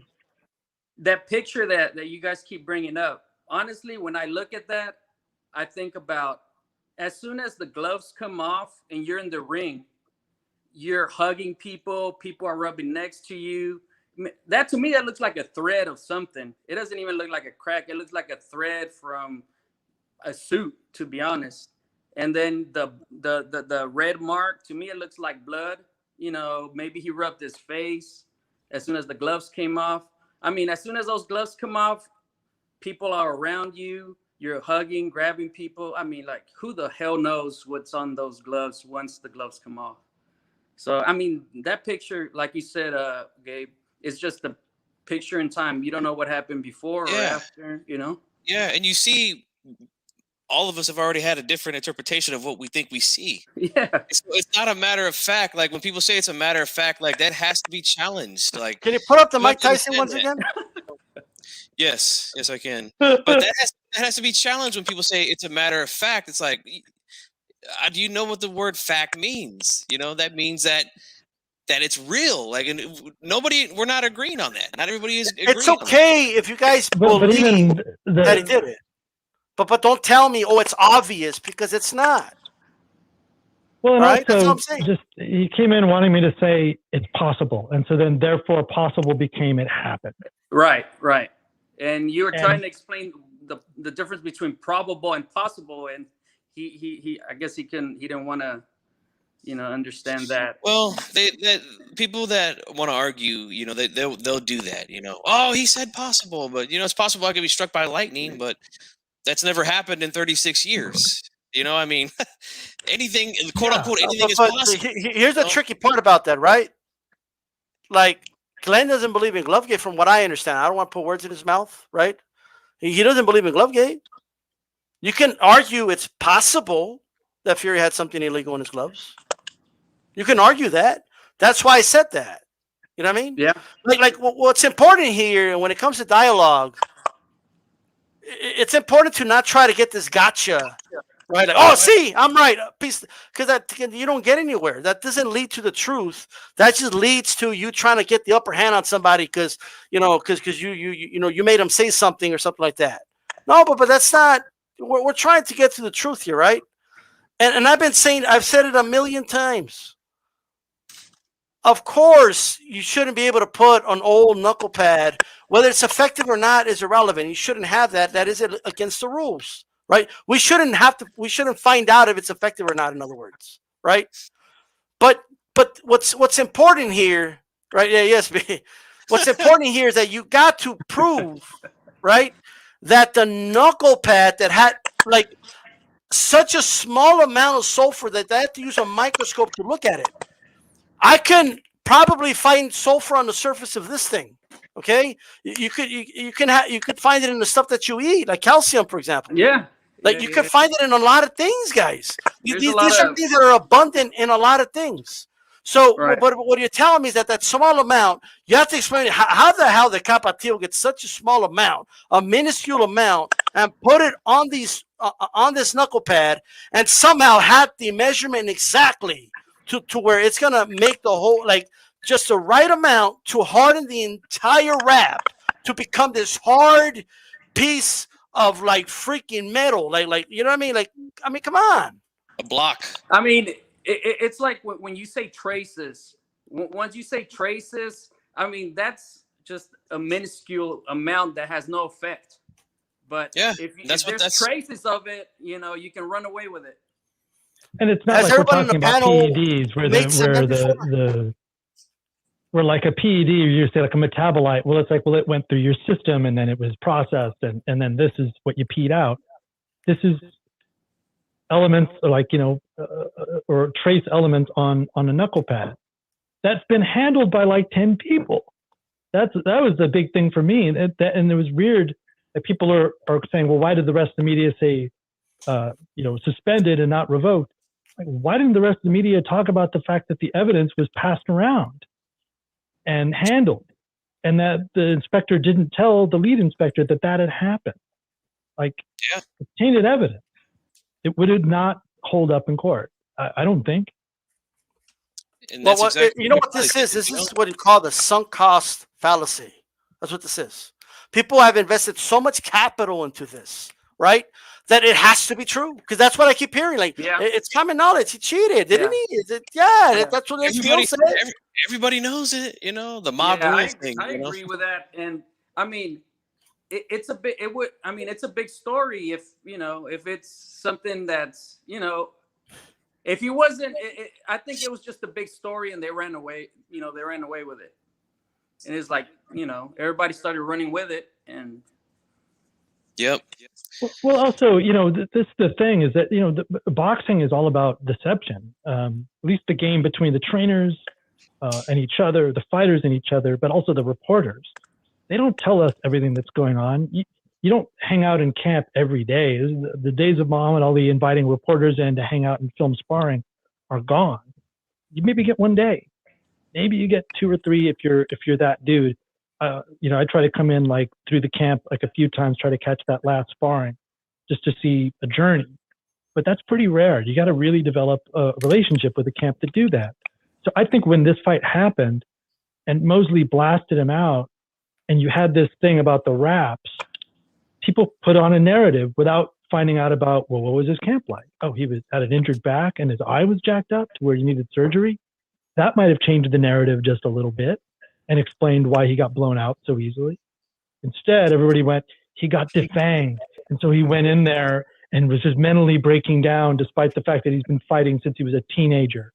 You know, like they just kind of put narratives on. That's why I was like that dude that came on and was all upset. He's like, you're defending him. I'm like, no, I'm a reporter that covered this. These are the facts I gathered. I'm giving them to you. You do with them what you want. That's all we can do at the end of the day. Right. Mondo, I want to thank you for coming on, man. Anything you want to say before? And nice to see you, man. You and Amilcar should do a podcast on politics, man. I know he's into all that. Amilcar. Yeah. Yeah. He's the guy that came on after me on El Maestro. I think that's what he goes by. Yeah, Maestro. All right. Hey, D-Style. Hey, I started listening to you guys now. There's not a lot of podcasts representing, you know, the Latinos and, you know, Mexican. So I appreciate the work that you guys are doing. So I'll keep tuning in. And hey, Gabe, I'll keep tweeting with you on the politics side. Yeah, no doubt. Absolutely. Thanks a lot, man. Right, we appreciate you. Thank you. All right. Well, I kind of got what I expected from a few people. We get heated. Sports talk can get a little heated, you know. Can I say something really quick? Like, here's the deal, man. YouTube, this is how YouTube is, bro. Like, I mean, it gets heated like this. It just does, you know. This is actually kind of tame compared to some stuff I've seen on YouTube, actually. But But what I will say is this, man. Man, I'm still cool with Glenn. I mean, you know, I don't know if you're cool with Glenn, but probably not. But I don't know. at the end of the day, it just gets heated like that. Look, people keep telling me, "Hey, well, I believe what I believe." Dude, you could believe, and this goes for anybody. You could believe whatever you believe. You know what I mean? However, please come to me with facts. You know what I mean? If you don't know the amount that they said was on there, if you don't know that it was an insert and not the whole wraps that was the issue, then we need to like have that discussion so we have that understanding. Once you understand the facts, if you still believe, you know what? I think Capetillo was a genius and he still got it done, right? Okay, cool. That's how you feel. I can't change your mind, right? But at the end of the day, you know, that's just the way it's going to be, man. That we got some people that don't think it's obvious. I don't think it's obvious. Chief Funky doesn't think it's obvious. Gabriel definitely doesn't think that. You know, we have other people like Nopal, a Raider. There's plenty of people that don't think it's obvious. So in order for you to claim that something is obvious, like it has to be obvious. In other words, like everyone has to believe it. You know what I mean? And this is all I want from you guys. I'm not here to convince you that Margarito did not cheat. I'm here to convince you, at the very least, what I am trying to convince you of is that the facts that you've read, I see people keep saying, well, I saw the reports. Those reports were wrong, right? Reporters made irresponsible assertions and said, okay, they would talk about the case, right? And then they would say things like, because this is the way plaster Paris works. When it gets wet, it hardens, right? While that is true, they like there was not enough of the substances anywhere close, right? And the analogy I like to give guys is the following, okay?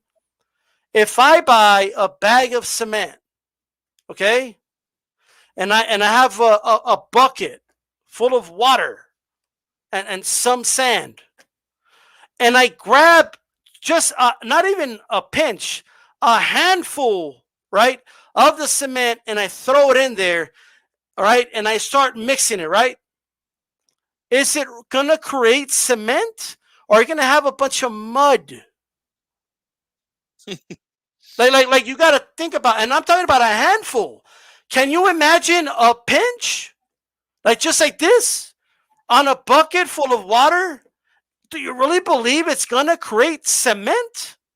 Nope, I don't. Do you really believe? Like you gotta like think about that.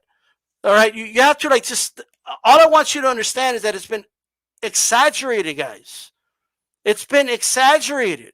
That's it. The torn thing is tape, guys. That's what it is. And he's wearing horsehair gloves, and he's throwing uppercuts on Cotto's face. And then when you take off the glove, like you know, it's like it's rough when you take it off, and it can tear.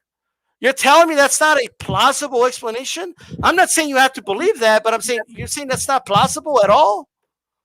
Just that's all I ask. So, you know, the idea about narratives that are formed by media members, you know, the great thing for me about boxing writing was that there was no barrier for entry. You needed an internet connection and the willingness to pay your dues early on, meaning you fly yourself to the fight. The site gets you the credential and you go learn how to do this job. The bad thing about that is that there's no barrier to entry and anybody can get in. And so you get kind of people that don't really know how to do the job. There are not a lot of guys on the beat that have a degree in journalism, myself included. Doug Fisher is one of them. But why I'm saying this is like one of the last stories I wrote in the business. And I broke two drug stories in MMA. One, the week after the Berto fight, I broke that Anderson Silva's chief sparring partner, Rafael Cavalcante, had tested positive. I also broke the Antonio Tarver story as well. But years later, remember when Kung Lee, the UFC, his last fight, they accused him of doing HGH? I was the reporter that got his medicals. I got all of that. I wrote a 2-part piece. It's on bloodyelbow.com. You can look up my name and Kung Lee. I was the one that pointed out that the UFC actually, and all the media, all the top guys said, oh, he popped hot. They all said, he was on HGH. They used a photo of him post-training where he was super ripped, and they said, look, he's totally guilty. Well, about a week later, I got all his medicals, and I got proof, and it's all in these articles that you can look up on bloodyelbow.com, that the UFC had never tested him for HGH. They checked his HGH level, but they didn't test him for exogenous HGH. There's two different tests, and at the time, people didn't really trust the science, but they weren't doing those tests anyways. And about, I don't know, that story came out, and then suddenly the UFC decided we're going to do USADA testing. And they kind of apologized, but not really apologized to what they did to Kung Lee. It's why Dana White now has me blocked, despite the fact that I have his cell phone number, because he knows the truth. And I keep reminding him, you owe Kung Lee an apology. So when you see it in print, maybe check a few different sources and see how everybody's covering something. I'm not trying to sound condescending. It's just the way my voice sounds. But that's an example of like all the media going with one thing and then somebody else going, actually, let me do the real work and find out what this is. Because with PEDs especially, it's people's reputation on the line. And that was the second time that I corrected the record. Lamont Peterson had tested positive a second time, according to a bunch of reporters. I actually got the medical report. Turned out his opponent was the one that had an adverse finding. So do your research. Make sure that the news agency that you're looking at is not somebody with an agenda and has already decided what the story is, but somebody that's gathering the facts until the story becomes clear. Can you put the picture up one more time, G Funky? Of what picture? The Margarito one. Yeah, just give me 1 second. I had it on the web, so now I got to go back. So while you bring it up, I just want to make sure I understand. I'm trying to honestly understand. So the insert has plaster pairs right now. We know that they have to use a microscope to find the minuscule amounts of sulfur and calcium, right? I got that correct? Right? It was so small, right? But this is what I'm expected to believe now. Think of the series of, the Big Bang has nothing on this, guys, okay? Look, so the insert will be placed on the knuckle. They will wrap it with gauze, right? Several layers, right? And then they would put tape over it as well, right? Right? And then he would have a fight. Now, you're telling me that somehow this knuckle pad, I just want you guys to think about this for a moment. This knuckle pad managed to harden the tape, but not the gauze?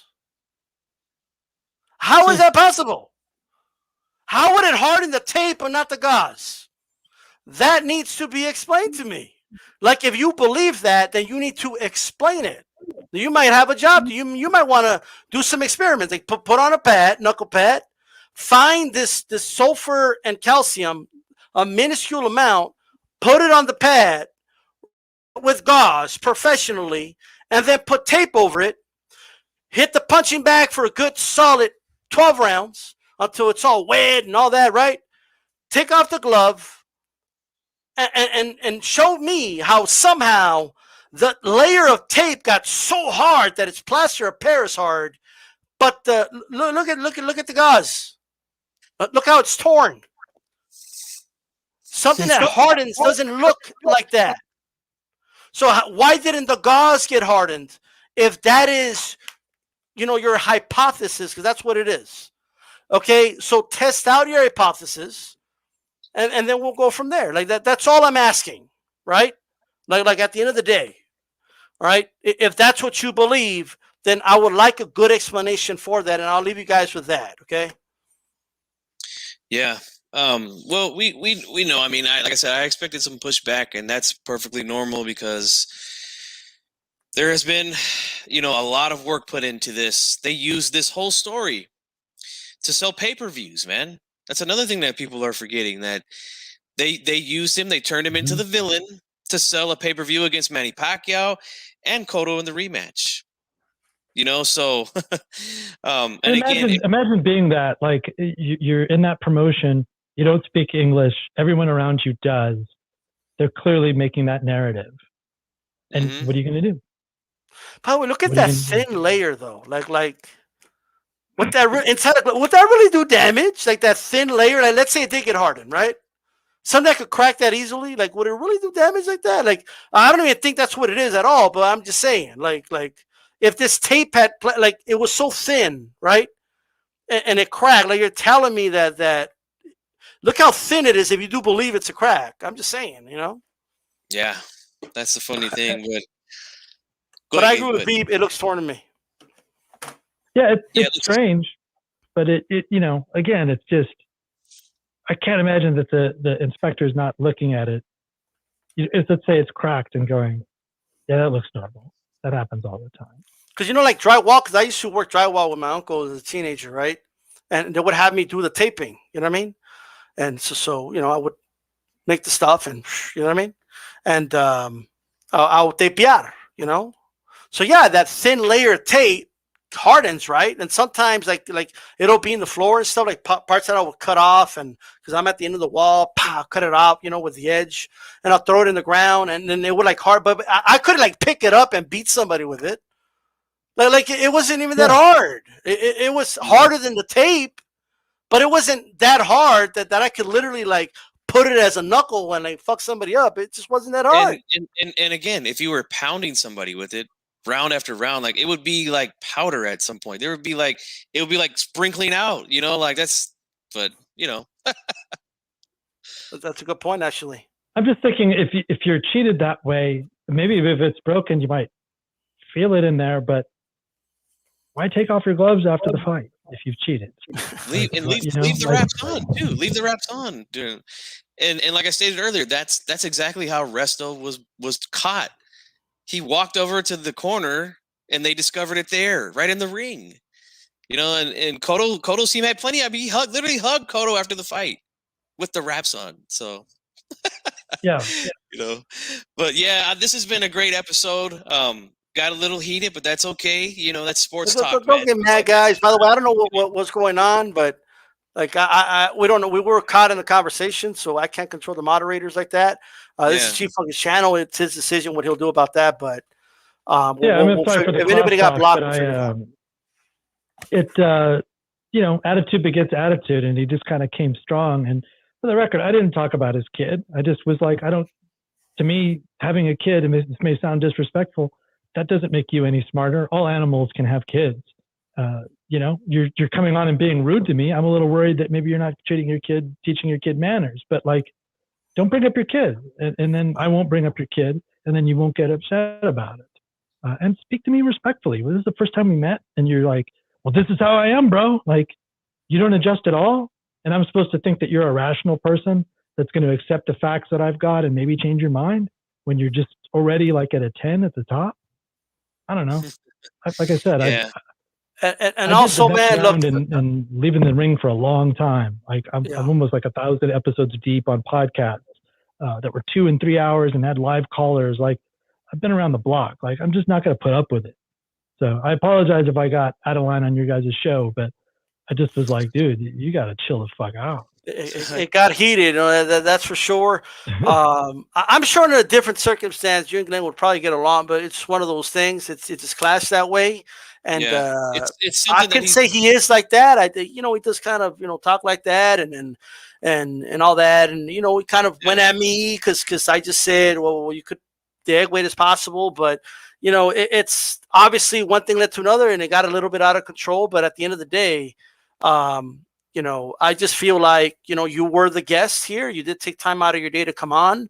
And, it's so if you feel like you have to defend yourself, you have every right to do so at the end of the day. I appreciate that. So it's great coming on, dude. It's really and Rapstar, like, I don't know how else to put it to you, bro. Like, one, I don't know why you got timed out. I really don't know. Okay. Yeah. But, I don't know, but what I do know is don't take it personal. We don't I understand that you're used to the streams or people just put like links in the chat. That's not how we do it. And we didn't start that today. It's been like that. You can ask anybody. That's how we've been doing it, bro. So don't take it personal because we wouldn't put the link in the chat. You know what I mean? That's all I'm saying. We got a lot of people here thanking Gabriel for coming on, and I want to thank you as well for giving us your time and come and digging up some files from an old story here, man, that has been brought back to life due to Glovegate accusations against Tyson Fury. I don't even go near it. I'm like, I just look at that. I'm like, you guys, I'm good. You know, I'll go back to the moon landing or something. You know, it just seems like flat earthers or something seems more probable. But yeah, that's right. I mean, I always say this. You know, the winners have parties and losers have excuses, and that's pretty much where Wilder's at right now. Different trainer. He kept the one that says yes to him instead of the one that said no to him. I mean, the proof is in the pudding. Watch him and JD's do mitt work. I have it on my Twitter feed right now. There's a reason why he didn't get better. Yeah, I'm not gonna lie, bro. This uncensored show like gets so many people mad at us. You know, like it's crazy. Hey, Bam Bam Tweet, we do boxing shows all the time, bro. It doesn't mean you gotta watch this one. Like he's like, I'm tired of this. Like you know, okay. Like we had a boxing show yesterday. Hey. We interviewed like a prospect yesterday. We do talk boxing all the time. Yeah, Well, I appreciate it, guys. I gotta take off, but thanks so much for having me on, and everybody for being so cool and welcoming. And I just want to point out, like, I don't bring up like my credentials as like, this is what I do. I usually bring it up just to like show you a point. Like a lot of guys would say to me, "Oh, you're this great investigative reporter." I would get like emails from readers, and I'm like, no, I just think this is the right way to do the job. Like you have one point of view, and an article should have like multiple points of view. Like everybody that you can get in there, get them in there so that it's a better article. I wish more reporters would do that. I feel like boxing scene has turned us into these little blurbs, and you get one part and then you get the reply and then you get another. It's all clickbait. Nobody's doing like hard journalism, or few people are. Like this Daniel Kinahan story. Everybody was a hedge fund manager expert on Al Heyman. But now you got an actual guy being accused of being a drug dealer, and everybody's like, not saying anything. It shows you who the reporters are and who are the guys that have an agenda. I'll leave it at that. Right. Well, guys, I want to thank everybody that came in. Thank you guys for watching. This was another good episode. D-Style, I want to thank you for coming on as well. And, of course, our guest, Gabriel Montoya. Appreciate the time, brother. For the rest of the guys, I'm going to say this is it, man. Thank you all for watching, and we'll see you on the next one.